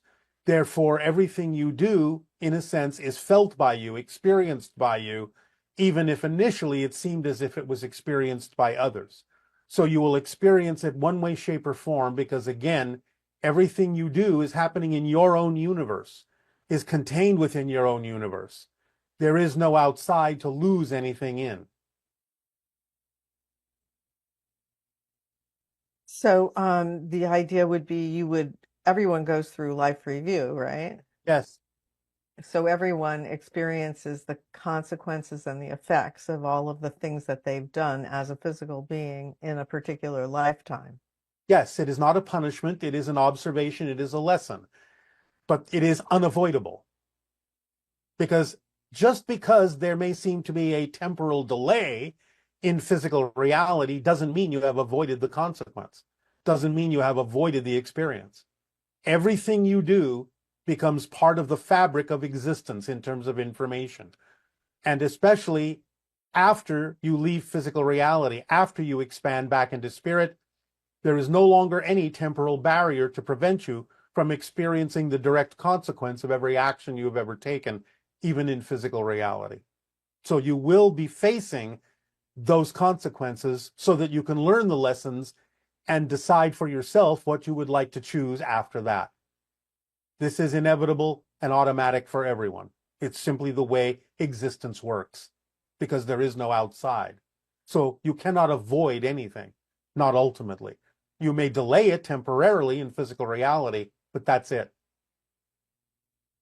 So I think one time you spoke about the idea of like a soul being put on ice in a sense, or if the behavior during the physical incarnation has been especially heinous, that there is a way that you're taken through light-free view that is meaningful and the person can cope with what they're being shown or experiencing?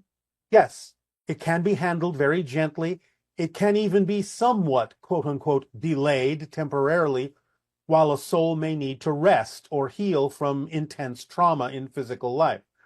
But inevitably, the soul will be repaired to the point where it will then face its life review. But this will be done by the assistance of spirit guides, angelic teams, soul family. You will always have help.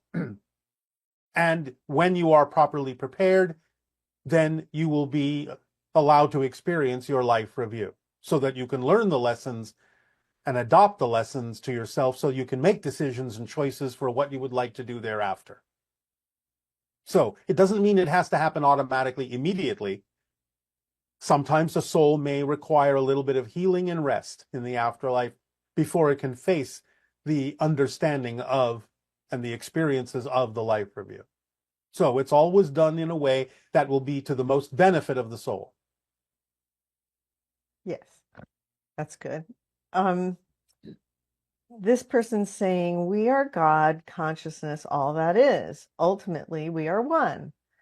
I understand this, yet I'm still a bit confused. If we are one, how do we also have individual souls, each with unique dreams, purposes, and missions?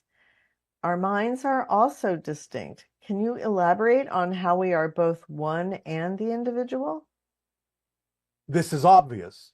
In the same way that on Earth you may have people working together as a team and therefore have a team consciousness, a team goal, a team focus, and yet the team is made up of individuals who have their own life paths, their own desires, their own preferences, yet you have agreed to work together in a kind of a common direction. So this is not really mysterious. And again, it's not this or that, it's this and that. You are all one, but the way the one can express itself as individual souls. And individual souls, each having their own life path, enhance the ability of the one to perceive and experience itself from all these different perspectives. So just because you are individual souls doesn't mean that you're not also one. And just because you're all one doesn't mean you can't experience yourself as the one, as individual perspectives and individual souls. That's all a soul is a different perspective the one has of itself. So there are an infinite number of perspectives that the one can have, that all that is can have of itself, and each and every one of those perspectives is a conscious being, a conscious soul. That's simply the way it works because everything is consciousness. So a perspective of all that is actually equates to an autonomous individual soul. That's what you are, a perspective that all that is has of itself. And yet it doesn't take away from your autonomy because every perspective that all that is has equates to an autonomous conscious being. Because everything has consciousness, right? Yes, yes. Everything is consciousness. Yes, right. Okay, since physical reality is a reflection of our vibration, what is something most humans misunderstand about how this mirroring effect actually works? And if we are unaware of the specific beliefs creating an undesired reflection, what is the most effective way to uncover and shift them? Well, if you have what you are perceiving as an undesired reflection, of course, depending on whether you're negatively judging the reflection or whether it's something truly out of alignment with who you are, of course, is the first question you ask yourself. The idea, again, is self-investigation. If it is truly not your preference and feels uncompatible and undesired, again, you would have to ask, by understanding how things work, what are you getting out of having this reflection? What are you learning from this reflection? How can it help you move in a different direction? So you still have to know it's there for a reason, as we have said. There are no accidents. So if it's there for a reason. What is it trying to show you? What are you learning from it? What are you holding on to that you think you need that maybe you don't need? So again, it requires deep self-investigation to find out why you would hold on to something you don't prefer, because you will always do so because you believe it benefits you. You have to understand the motivational mechanism and how it works. But that will be the beginning of the dialogue, the internal dialogue, that will help you understand why you're getting the reflection that you're getting, or perhaps why you're judging the reflection negatively that you're getting instead of using it to your advantage, since there is always a reason why everything is there. Okay. And if physical reality is an illusion reflecting our beliefs, what belief structures create life-threatening allergic reactions, and how can one deprogram that matrix without dying in the process? Of course, again, there may be many different reasons, as there are different people, for having allergic reactions to things. One of the most general reflections is self-rejection, and therefore that being represented by the idea of the nature that surrounds you or you find yourself in. So it has to be something that perhaps for most people needs an investigation into what parts of yourself are you rejecting. Have you learned to reject? Have you learned to judge negatively so that you don't, quote unquote, belong, so that you don't fit in, and therefore are rejected allergically by nature? Now, it can be something different as well. But again, for most people, it has to do with issues of self-rejection. Okay, thank you. How should this person handle a behavioral secret that they have kept from their family due to differing beliefs?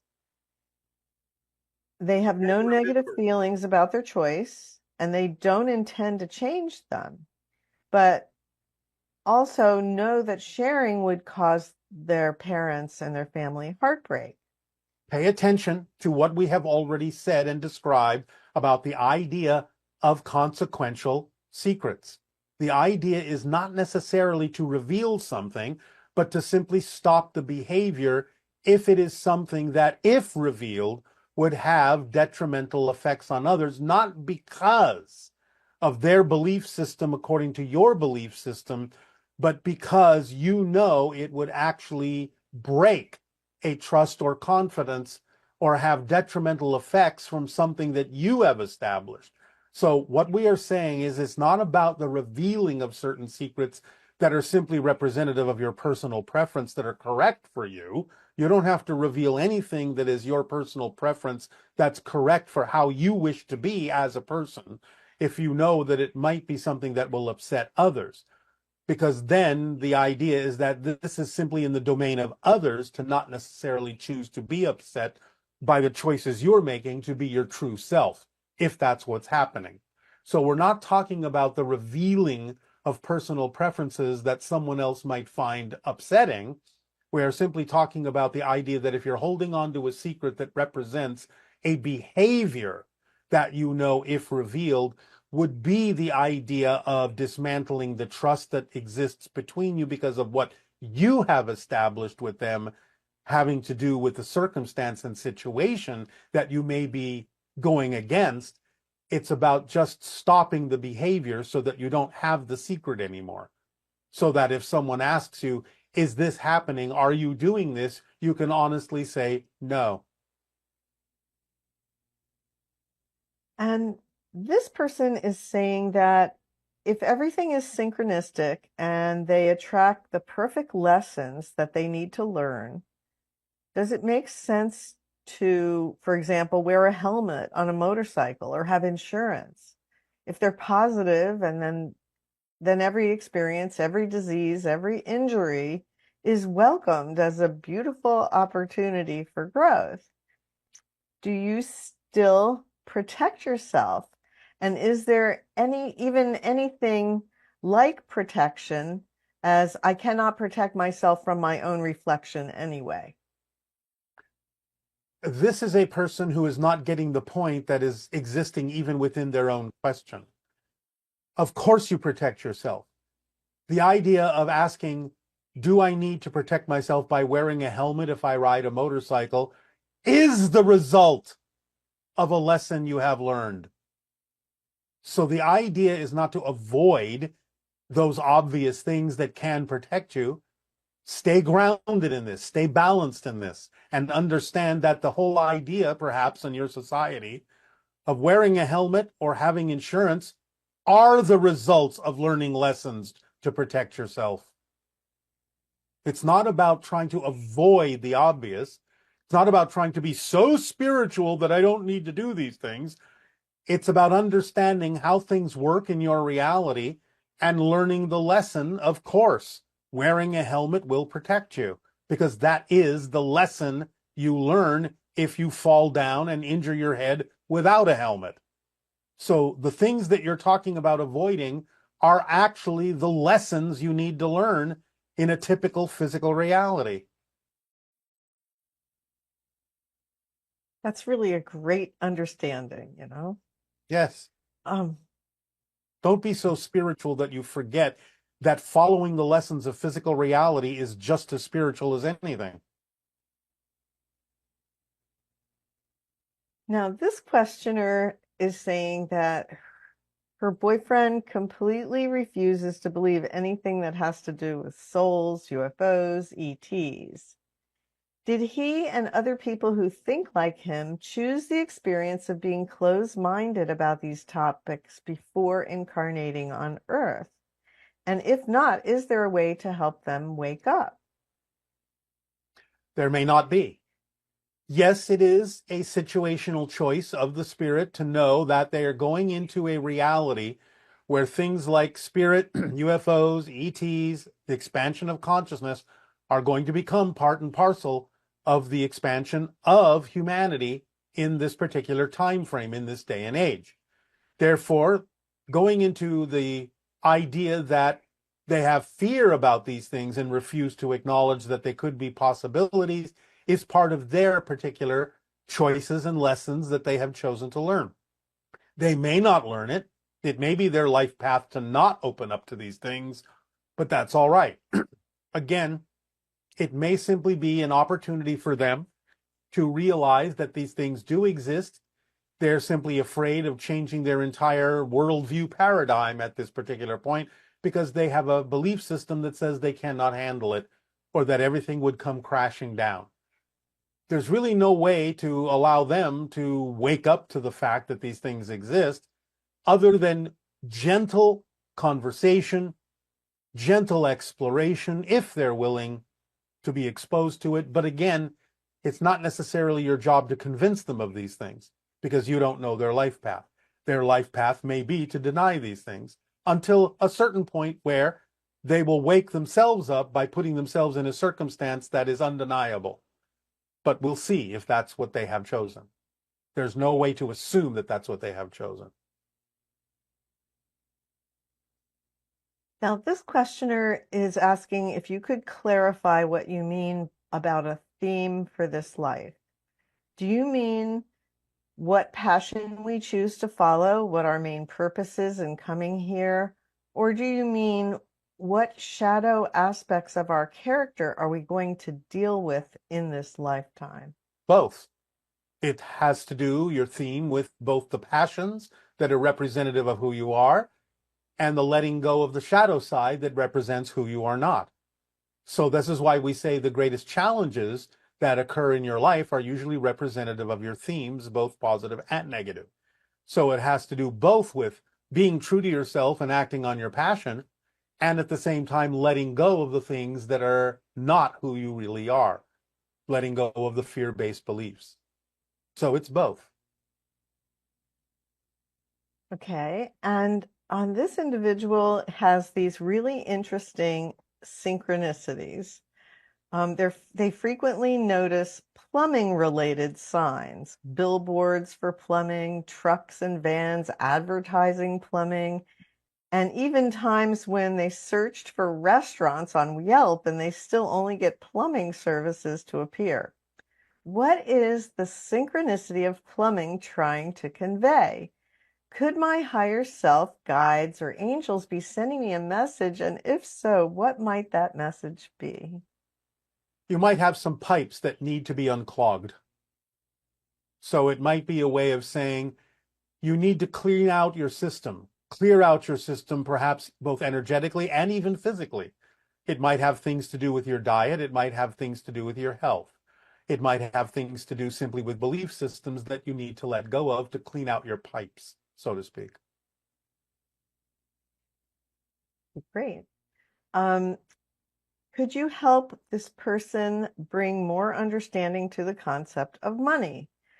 For them, it feels very abstract.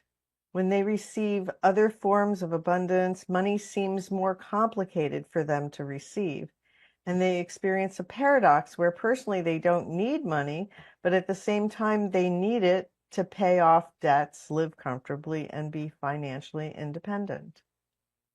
All right, well, this is the opposite of what is typical for many people in the sense that most are focused on money at the expense of the other forms of abundance, whereas this person is expressing the opposite.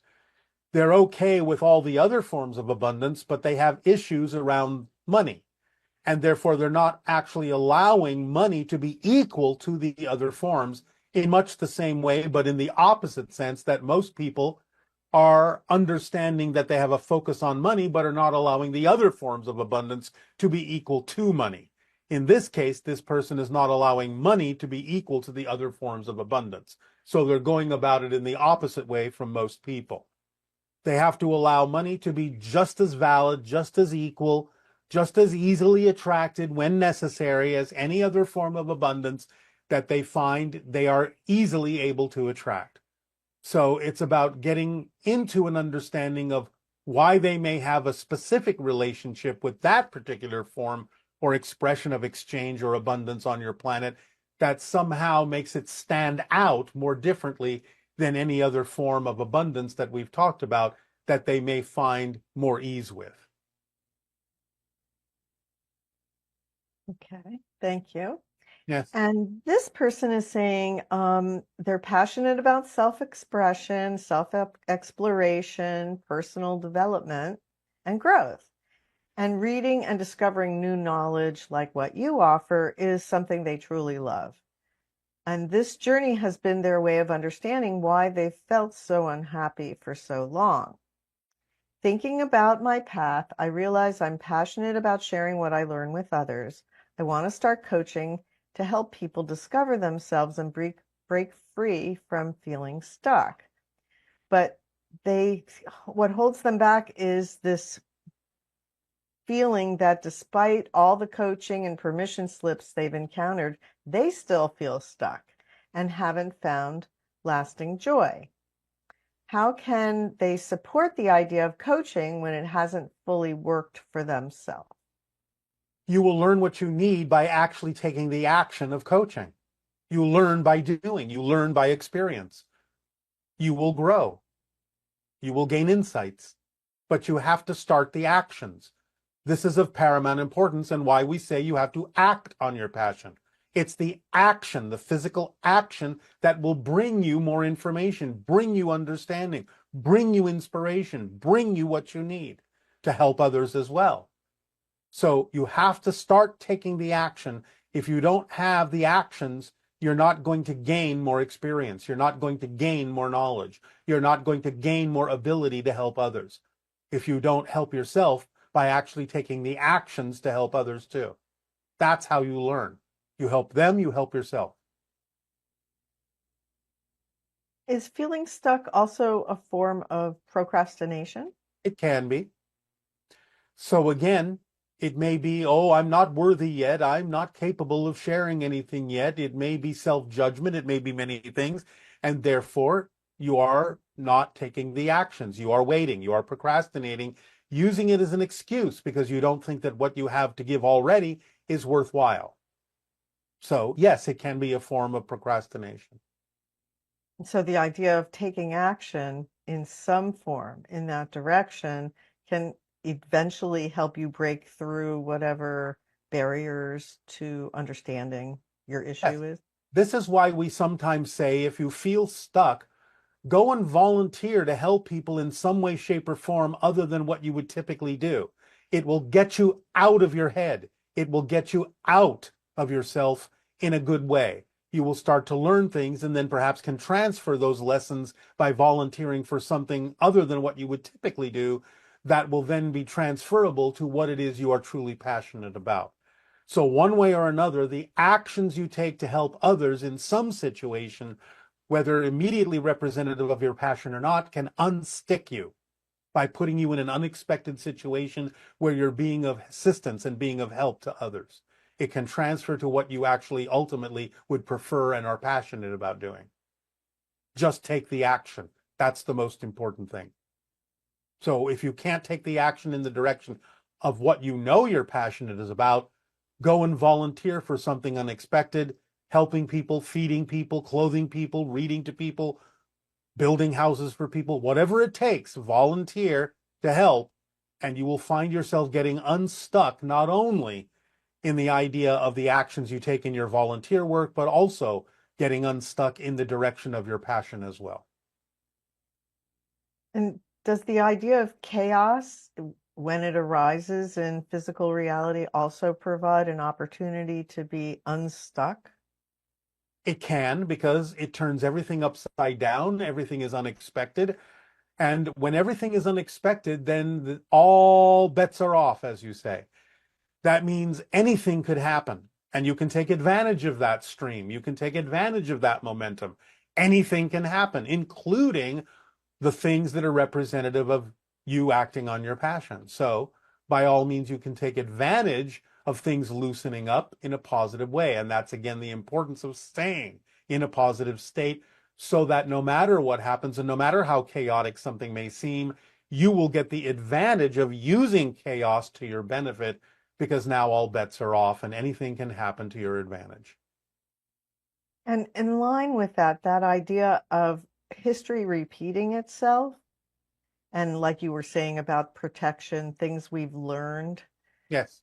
How does that factor into the idea of things being chaotic and still allowing for the idea of learning from history? History, as you say, repeating itself is simply another way of saying you're always given another chance to change things in a way that you would prefer to. If you haven't learned the lessons will always come back until you no longer need them. So when you decide to use the repetitions in your history, the cycles in your history, to actually learn the lessons of how to do things differently, this is what we were talking about before, about the pendulum swing to the extremes. Until you learn the lesson to stay balanced in the center, the same lessons will always come back. The same opportunities to learn the lessons will always come back. Earth is a planet of cycles, and this is one of the cycles. You're always given another opportunity to learn the lesson. When you learn it, you end the cycle. Thank you. This person is saying that they're saying, I am 55 years old and nearing retirement and believe I have followed my passion and synchronicity. Why am I discovering Bashar only now? What is my higher mind trying to tell me? What's next? You are discovering this information now because now is the timing for it. Now is when you're ready for it. Now you can implement it, especially if you are retiring. Now you are free to implement whatever you wish that is representative of your passion, even more so. And therefore, there may be value in some of the information we are sharing with you to allow you the opportunity to do this now that you have timed the finding of this information with the idea of freeing up your time schedule. Great. Is it possible for a human that has only ever known conditional love to experience and express and feel unconditional love for another or for themselves? Of course it is. Again, the idea is you go through a process of removing the conditions on that love. It doesn't mean that you suddenly accept things that are not vibrationally compatible for yourself. It doesn't mean that you condone those things that you know you don't prefer. It simply means you have more compassion and understanding that someone is going through a process on their own path, just like you would for a child who hasn't learned everything yet. And therefore you have compassion and love for them to see that they are on a path of learning, on a path that they have chosen to develop themselves, expand themselves, learn their lessons, and therefore you can love them and support them in the doing of that thing without necessarily condoning the negative belief systems or fear-based actions that they may take on their journey. You can help them understand how to make better choices, more positive choices. And the next question is, I've heard you say that negative beliefs will do everything in their power, including hiding themselves. Yes. Will you please say more about this? Well, again, you have to understand that negative beliefs will use denial to make it seem as if there's nothing to look for. So they use denial because a person that is in denial is also in denial that they're in denial. And therefore it forms kind of a double protective layer for the negative belief that you don't even think there's anything to go looking for. You don't even start exploring. So that's how it uses the idea of denial to hide itself, by creating this sort of double barrier, this double shell. Because someone can recognize they may be in denial of something and refuse to face it, but then the negative belief can also make it seem as if there's nothing to look for, that they're in denial of being in denial. So it can be a very powerful filter to break through. But again, if you understand that this is how beliefs, and especially negative beliefs, work, then you can always go exploring to see if you are in fact in denial about being in denial about something. And the next question is, if you've survived years of sexual abuse at a young age and want to help others heal, but the perpetrator denies everything, how can you be of service when you cannot openly share your own experience? You can openly share your own experience. You don't necessarily have to name the perpetrator. You can simply use what was done as a general example in order to illustrate the points that you are making to help others. So you can use it as general examples of your experience without necessarily pointing a finger at a specific person who may be in denial of their actions. And next question. How do I live a life where I am aware of the negative but only experience the positive? How does that work exactly? And what will it look like?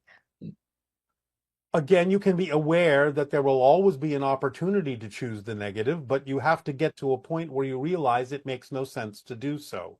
You have to understand very deeply and very clearly and very precisely how things work, how you create your reality, and why you would ever create a reason to choose the negative idea, the fear-based idea. And again, remembering the formula and the fourth step of remaining in a positive state no matter what happens is what will allow you to transform any experience, even ones you don't prefer, ones that are out of alignment with who you choose to be. It'll allow you to transform them and get a benefit from them no matter what they are. So the idea is, again, to understand how this all works and to use it precisely. And then you can recognize there will always be the opportunity to choose something negative, but it will simply no longer make any sense for you to do so. You will never react even to something that you don't prefer in a negative way. Remember, it's not about what happens, it's about what you do with what happens that makes the difference. So no one is saying that something may not manifest ever again that you don't prefer. That's not what we're saying. It doesn't mean those things can't manifest. It simply means, what are you going to do if it does? Are you going to stay in a positive state so you can get a benefit from it? Or are you going to react negatively to it as if something is wrong just because it manifested? You're always given an opportunity to learn a lesson from something. So don't go by what it is. Go by what you do with what it is. Perfect, because that just answered the next question. So I will move on. All right. Discernment, how can we best differentiate which information is coming from our physical mind and which is coming from our higher mind? It's not always clear. Well, it depends on what kind of information you're talking about. You know, when you're honest with yourself, the difference between excitement and anxiety, whether it comes from your physical mind or your higher mind. So again, you just have to be discerning about, does the information, no matter where it's coming from, actually benefit you in some way, shape, or form? Or does it seek to limit and control you in a negative way? Doesn't matter where it comes from. Your own physical mind is capable of giving you information that's beneficial for you. You don't have to assume that the physical mind will always be trying to knock you down. So it doesn't really matter where it comes from, as long as you believe that the information, regardless of its source, is beneficial for your growth and learning lessons so you can advance and expand and move on. And the next question is, do ETs possess universal communicators to interact with humans who speak different languages? In most ET encounters reported, the beings appear to speak the native language without the assistance of an electronic device. So what methods are they using to translate human language, or do most ET beings learn human languages at some points? It's all of the above. There are cultures that have technology that allow them to have universal translators. A lot of ETs simply communicate telepathically and therefore need no device at all. And some ETs actually do learn human languages. So it just depends on the extraterrestrial and what they prefer to do or what they have access to. It can be any or all of the above, depending upon the species. Pretty exciting. All right, if you say so. Do spirits ever try to do things and get attention of the living through things like starting, this person is saying, for example, could my dead mother, arrange to have a song start playing on the radio when I walk into a store? Absolutely. Spirits will do things like this all the time to get the attention of the living. As we have often said, they will use what's already in your reality synchronistically in order to deliver messages most of the time, because that's the easiest way to do it, because the information is already in your reality. And it doesn't take much to cause a certain thing to happen, especially with electronics, that can then get your attention and make you think of them, to put you in touch with the fact that they may be sending you a message. So yes, spirit guides will do this quite often. So the idea that some people may suffer from something like schizophrenia, where they are watching television and suddenly they believe the television is talking specifically to them, versus an individual who consciously makes the decision to shift into a different state where they can receive the information that's coming through the television, so to speak, in a personal way. Yes. And one can be an out of balanced mental state. The other can be a balanced mental state. so if you find something like that happening where you're getting communication through something like television or radio, the idea is to remain in a positive state and recognize that it may be a momentary communication per se, but not in a way that is unhealthy in that sense. Yes, of course. It usually won't be that someone thinks that the television character is actually speaking to them directly, as if they were an autonomous being. It will be more like the person recognizes that something in what is being transmitted has personal meaning for them, and that the timing of the delivery of that has something to do beyond the idea of what's actually playing on the television. The characters on the television don't become the primary style of communication. It's simply something that is used from a being that is not necessarily displayed on the television. Yeah, it's fascinating. Yes.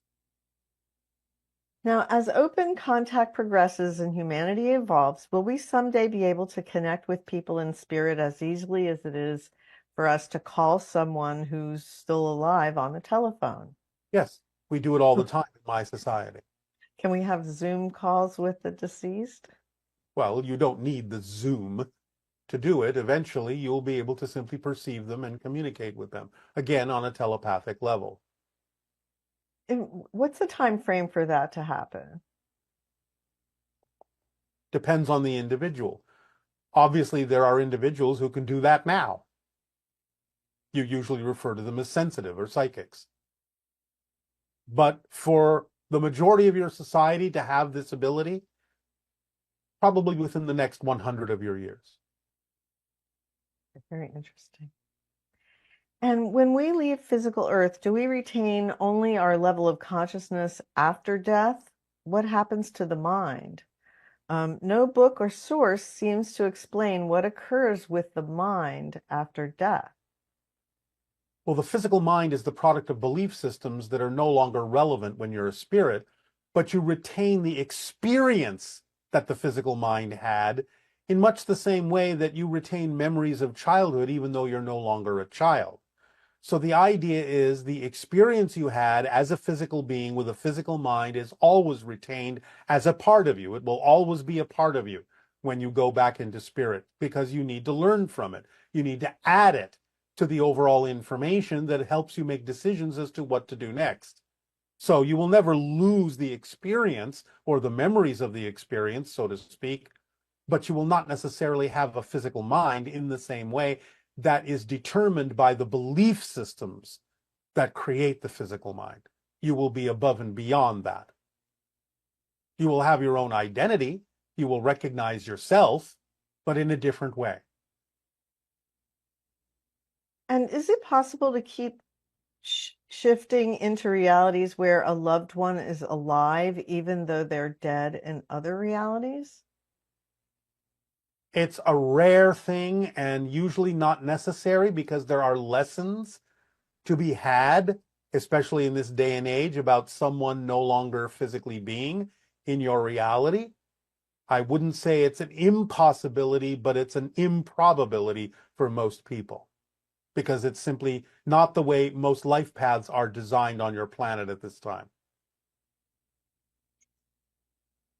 And how do you distinguish between advanced virtual reality simulations and tapping directly into parallel realities? Does your civilization engage with virtual realities? Well, yes, but at a certain point, there's absolutely no distinction or difference between what you may perceive as a virtual reality and a parallel reality, since the simulation idea, the holographic idea, is a projection of consciousness anyway from all of you. You're creating your own virtual reality every day. So ultimately, you get to a point where there really isn't much difference between the idea of a parallel reality and a virtual reality.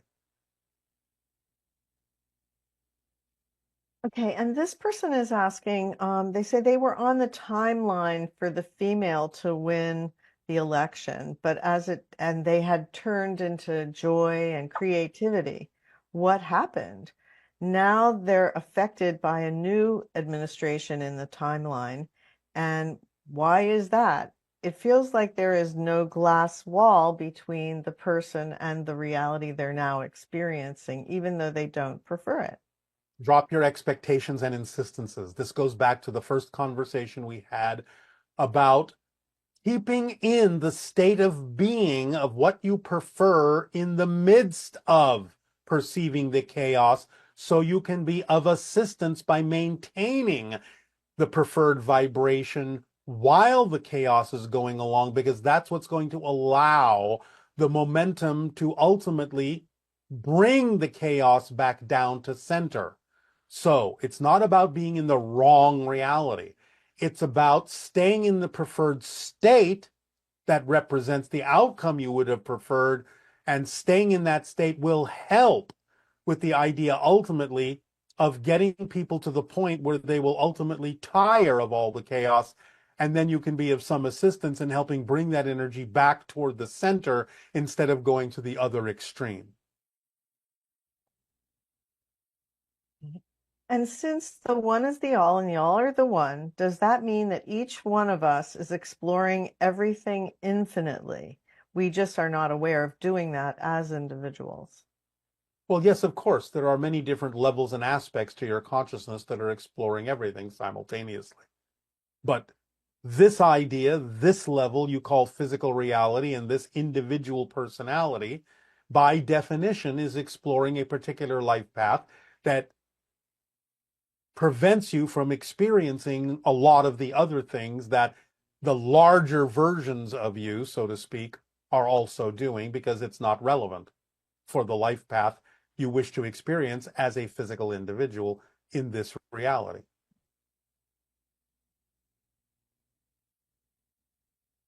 Next question about signs, synchronicities, numbers, and stuff.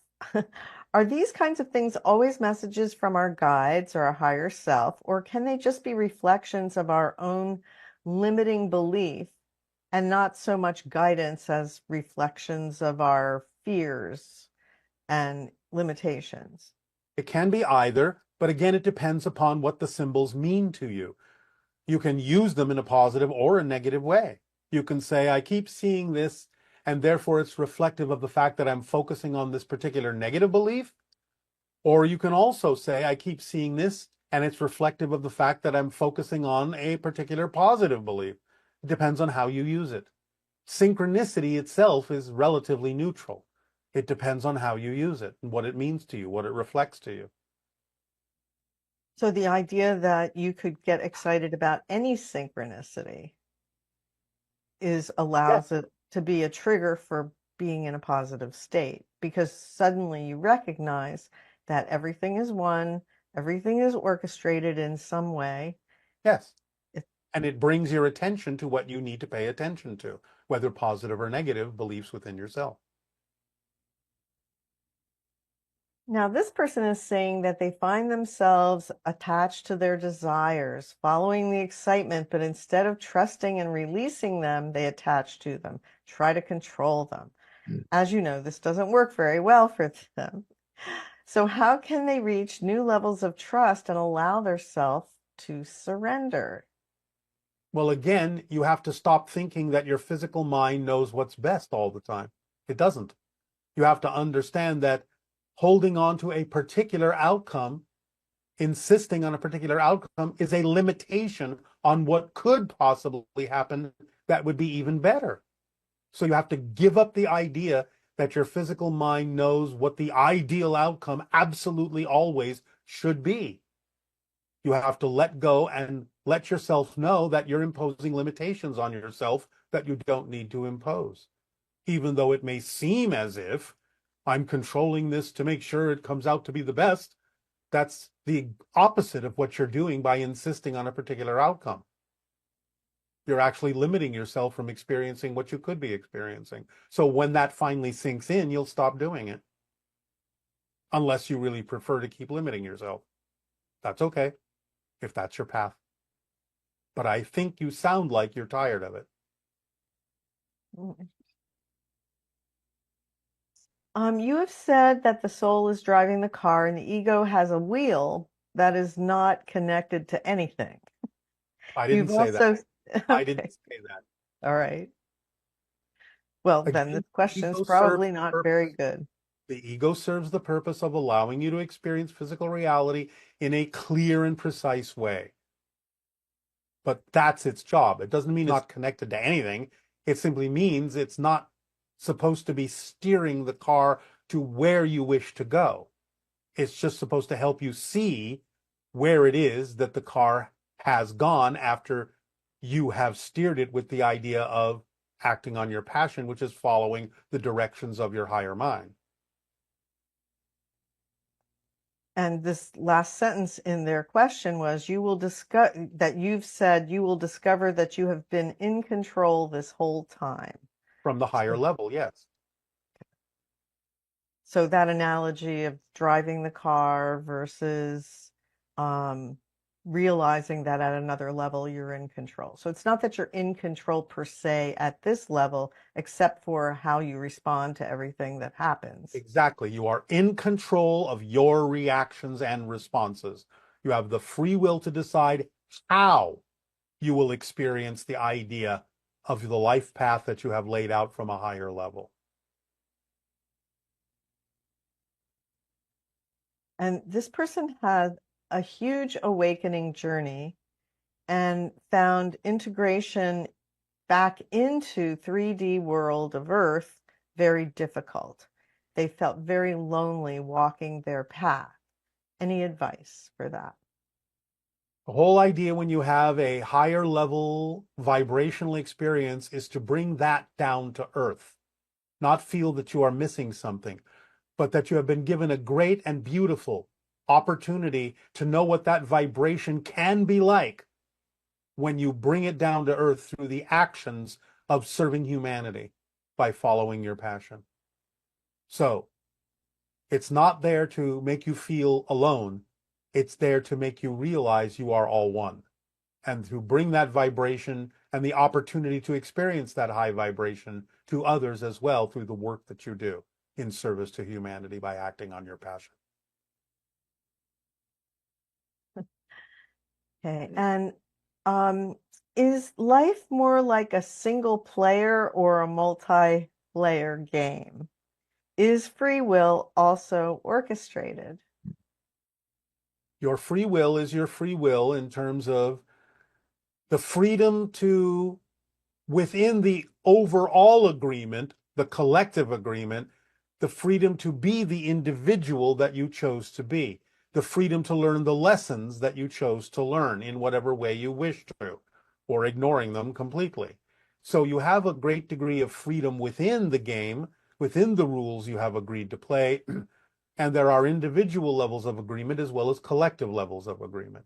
So again, we use the analogy of a game of chess. You have agreed to a play by the rules of chess, but the strategy you use is up to your free will. The kind of pieces you use and what they're made of is up to your free will. But you have to follow the rules of chess, otherwise you're not playing by the rules of chess. You're playing a different game. So yes, there are collective agreements, but you have a great degree of freedom within that to be yourself in how you play the game. Play fast, play slow, play openly, play sneaky. It's up to you. Next question. Are we and our loved ones really all our own unique souls that continue to exist in spirit after death? Or is it just like waves disappearing back into the ocean, so to speak? You all still exist. You always will still exist, even though you know you belong to a greater ocean. So the drops in the ocean never disappear, even though they know that they are drops in the ocean. They are still drops. Remember, it's this and that, not this or that, not one or the other. It's both. And can a place where you live in not want you there anymore? No. You can make it seem as if it doesn't want you by amping your vibes to the point where you color the vibration of the location to push you out of it because you're the one that doesn't want to be there anymore. And you're simply projecting that on the location to make it seem as if the location is pushing you out, but you're the one doing it. So a location can become vibrationally incompatible to you, but that doesn't mean it wants you to leave. It's simply reflecting what you're giving off, that you want yourself to move. And what role will Bashar and Daryl have post 2030? Will Daryl ever finally get to meet you face to face? Yes, and that's all we will say about that at this time. Okay. And how old are you for this particular transmission? Somewhere between 137 and 157, depending upon the question. And do you stay in your ship above Sedona, or do you go back and forth to Essassani, or are you able to be in two places at once? It's not so much being in two places at once, but I'm able to go back and forth without you necessarily noticing, because time for me is not what it is for you. And you never sleep, right? No, But you rest. we can rest. Or when you're in a state of repose, is that a state of resting? Kind of, or a state of activity in a different way, on a different level. So that is one piece of furniture that we would see in spaceships, chairs? When they are necessary, they will extrude from the floor. When they're no longer necessary, they will dissolve back into the floor or the wall, at least in our ships. And your demeanor translates through the channel in tone of voice, facial expressions, and physical gestures. However, when you laugh, your laughter does not translate through the channel, and you will tell us, one moment we are laughing. I'm just curious about why your laughter does not translate through the channel. Can you explain? Yes, we have explained this before. Perhaps you have missed it. But a full body laugh will disconnect us from the channel, because the channel will then withdraw within himself, because laughter is very centralizing. And therefore, in a sense, it will wake the channel up. Do members of your species ever get the giggles? We laugh a lot. And are we your favorite laughter stimulator? Certainly, you are one of them. What other things do you encounter that That's make you laugh? enough for now. Okay. How are the hybrid children birthed? Are they physically carried like human fetuses? And how is the human DNA connected to create hybrid children? I believe that many of you already understand that sometimes the fetus can be carried for a small length of time by the human female and then removed and placed in what you might call a maturation chamber, taken to full term from DNA that was collected and harvested in what you typically refer to as the abduction phenomenology. And will some forces of nature change on planet Earth upon open contact? For example, will the regions of the poles become less magnetic, or will gravity even become lighter? These things have absolutely nothing at all to do with open contact. No. Okay, and one second here. Seem to want to move. Can you elaborate more on the hive mind spectrum that different civilizations choose? Like, what is the difference in a negative hive mind spectrum that the Greys adopted from a positive hive mind spectrum where we are headed towards? Who says that the Greys are exhibiting a negative hive mind? This is a misunderstanding. If you mean that they adopted the idea of the hive mind because of certain other negative activities, and therefore the hive mind is what they needed to do to save themselves, that's a different issue, if that's what you mean. We will not necessarily address further details of this right now. It will go into too lengthy of an explanation. Okay. And is there such a thing as star seeds? Yes, of course, but star seeds are simply each and every single one of you who understands that you are here by choice participating in the evolution of humanity. So you're all star seeds in that context.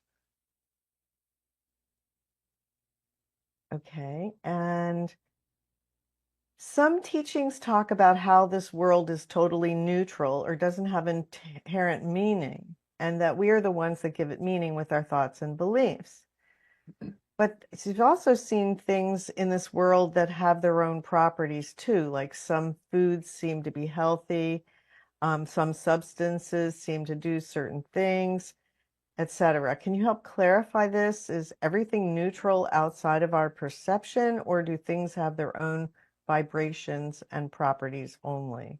When things seem to have their own built-in meanings, it's because of the collective agreement, so you don't have to think about it. It doesn't mean that it always works for every individual. There can be some exceptions depending on your life path. But those things that seem kind of automatically built in are simply usually the result of the collective agreement, so that you don't have to always think about it. So things that you have collectively said, well, this is generally a healthy thing to do, are simply put there by the collective. So again, you don't have to constantly reinforce that idea. You simply accept it as a given for most people on your planet. You also know that there can be exceptions depending upon what a person has chosen for their individual life path. So it just depends.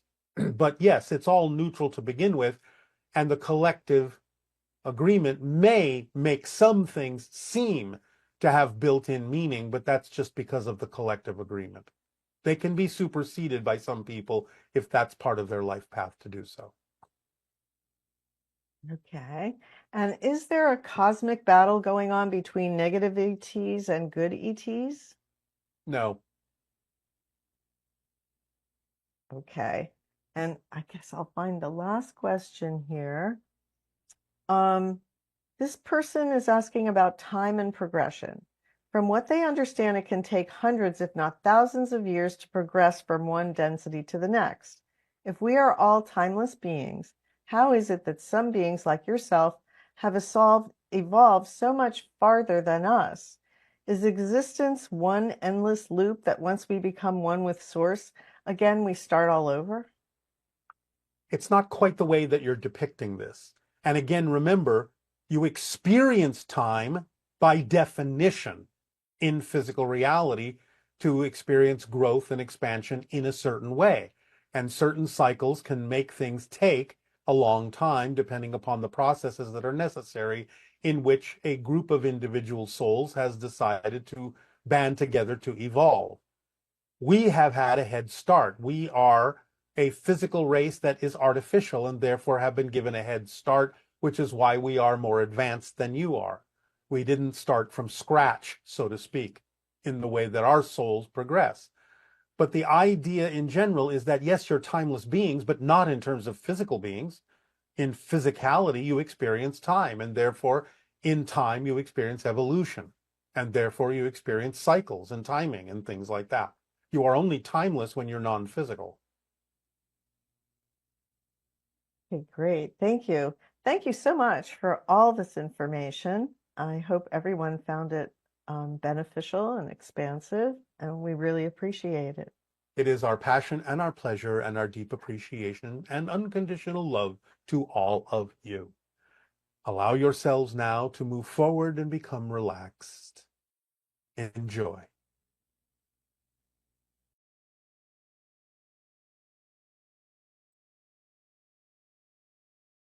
Now we would ask that you all allow yourselves to breathe deeply, to let go of the cares of the day, and to become relaxed. Continue to breathe.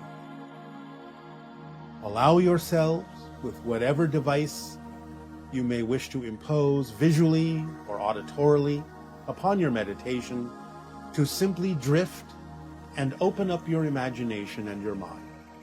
Allow yourself to begin to picture an unformed volume or expanse that would contain energy that can be perceived by you in any way, shape, or form that makes sense.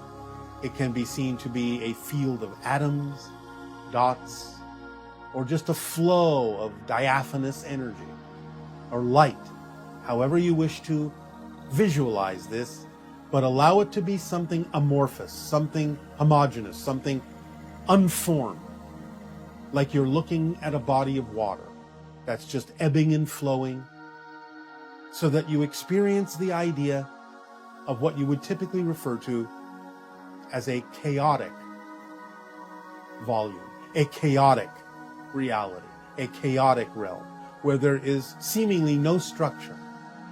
It's just seemingly open.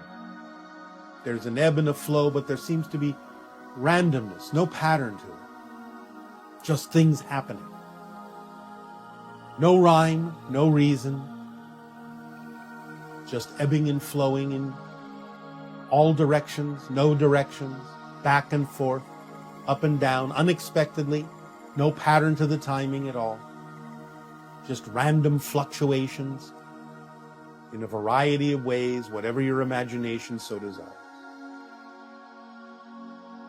As you picture this in your imagination, allow yourselves to begin very gently, very slowly, to see little moments here and there that seem to take on a different quality, that seem to coalesce. They may start to coalesce, become a little more structured, a little more solid, and they may disappear again. That's all right. But bit by bit, everything starts to take on a more structured form, like liquid beginning to cool and form a crystal, like a snowflake. So you have water, you have gas, seemingly random and chaotic, cooling to the idea of liquid water, still somewhat amorphous, but a little bit more dense, and then cooling even further into crystalline patterns like snowflakes, so that you can understand the underlying structure that exists when the vibrational frequency of a substance changes. It is similar to the idea of events that exist in human experience, in all experiences, that may seem chaotic, may seem random, may seem to have no rhyme or reason, no logic at all, irrational in the extreme. And yet, by adding the energy of cooling down, of maintaining that neutral and positive state that imposes upon it an understanding, an incorporation, an allowance of all that is happening. Not a rejection. Even though there may be a recognition of what you do and don't prefer, it's not an invalidation, it's not a rejection. It's an inclusion that takes it all in and begins to compress it slightly, hold it close, cool it down, and start to see it. Little crystals emerging here and there, and they may vanish for a while, and you can bring them back down and allow yourself to see the pattern starting to form, the underlying structure starting to take shape, where rationality, reason, understanding, and knowledge come back into form, to form a pathway, an arrow pointing to the path that will guide humanity, a structure like a snowflake, reaching out, branching out, and connecting to the different things that represent all that humanity has on its path, that represents connections to things that allow you to experience your true self-empowerment, your true self, your joy, your love. All the things that allow you to be your true self. So as you experience what may appear to be chaos in your reality, cool it down. See the underlying patterns. Because as we have said, even something manifesting that you don't prefer gives you a clearer idea by contrast what you do prefer. And that recognition, that vision is the process by which you then reveal the underlying structure, to cool everything down, to crystallize the chaos into a form that is beautiful and branching and connecting to everything humanity needs to evolve and move forward in a positive and beneficial way for all. It may seem that these things have nothing to do with one another, but it's all interconnected. It is the chaos game, and there is an underlying structure. Allow yourselves to remain in that neutral space that is the energy that will cool it down into a pattern that will allow you to feel the freedom that will allow you to move forward under evolutionary power. Continue to breathe this in and cool it down. With every exhalation, it becomes cooler and cooler and cooler. Don't worry about the time it takes. There is a timing to all of this. Just stay in that state and just exude coolness. Cool it down, crystallize it, see through the chaos to the underlying structure that you know is there. You know is there. It will sort itself out. It will sort itself out. I remind you, without discussion and without explanation, I remind you of what our oracle told you. The dark night of the soul brings forth the light from within. And when the light of truth comes forth, the blind shall see once again. The light of truth crystallizes and allows you to see the underlying structure. Know that it is there. Seek it out. Cool it down. Our unconditional love to you all. Ave. Good day.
All you will ever discover in the deepest, darkest, most fearsome abyss.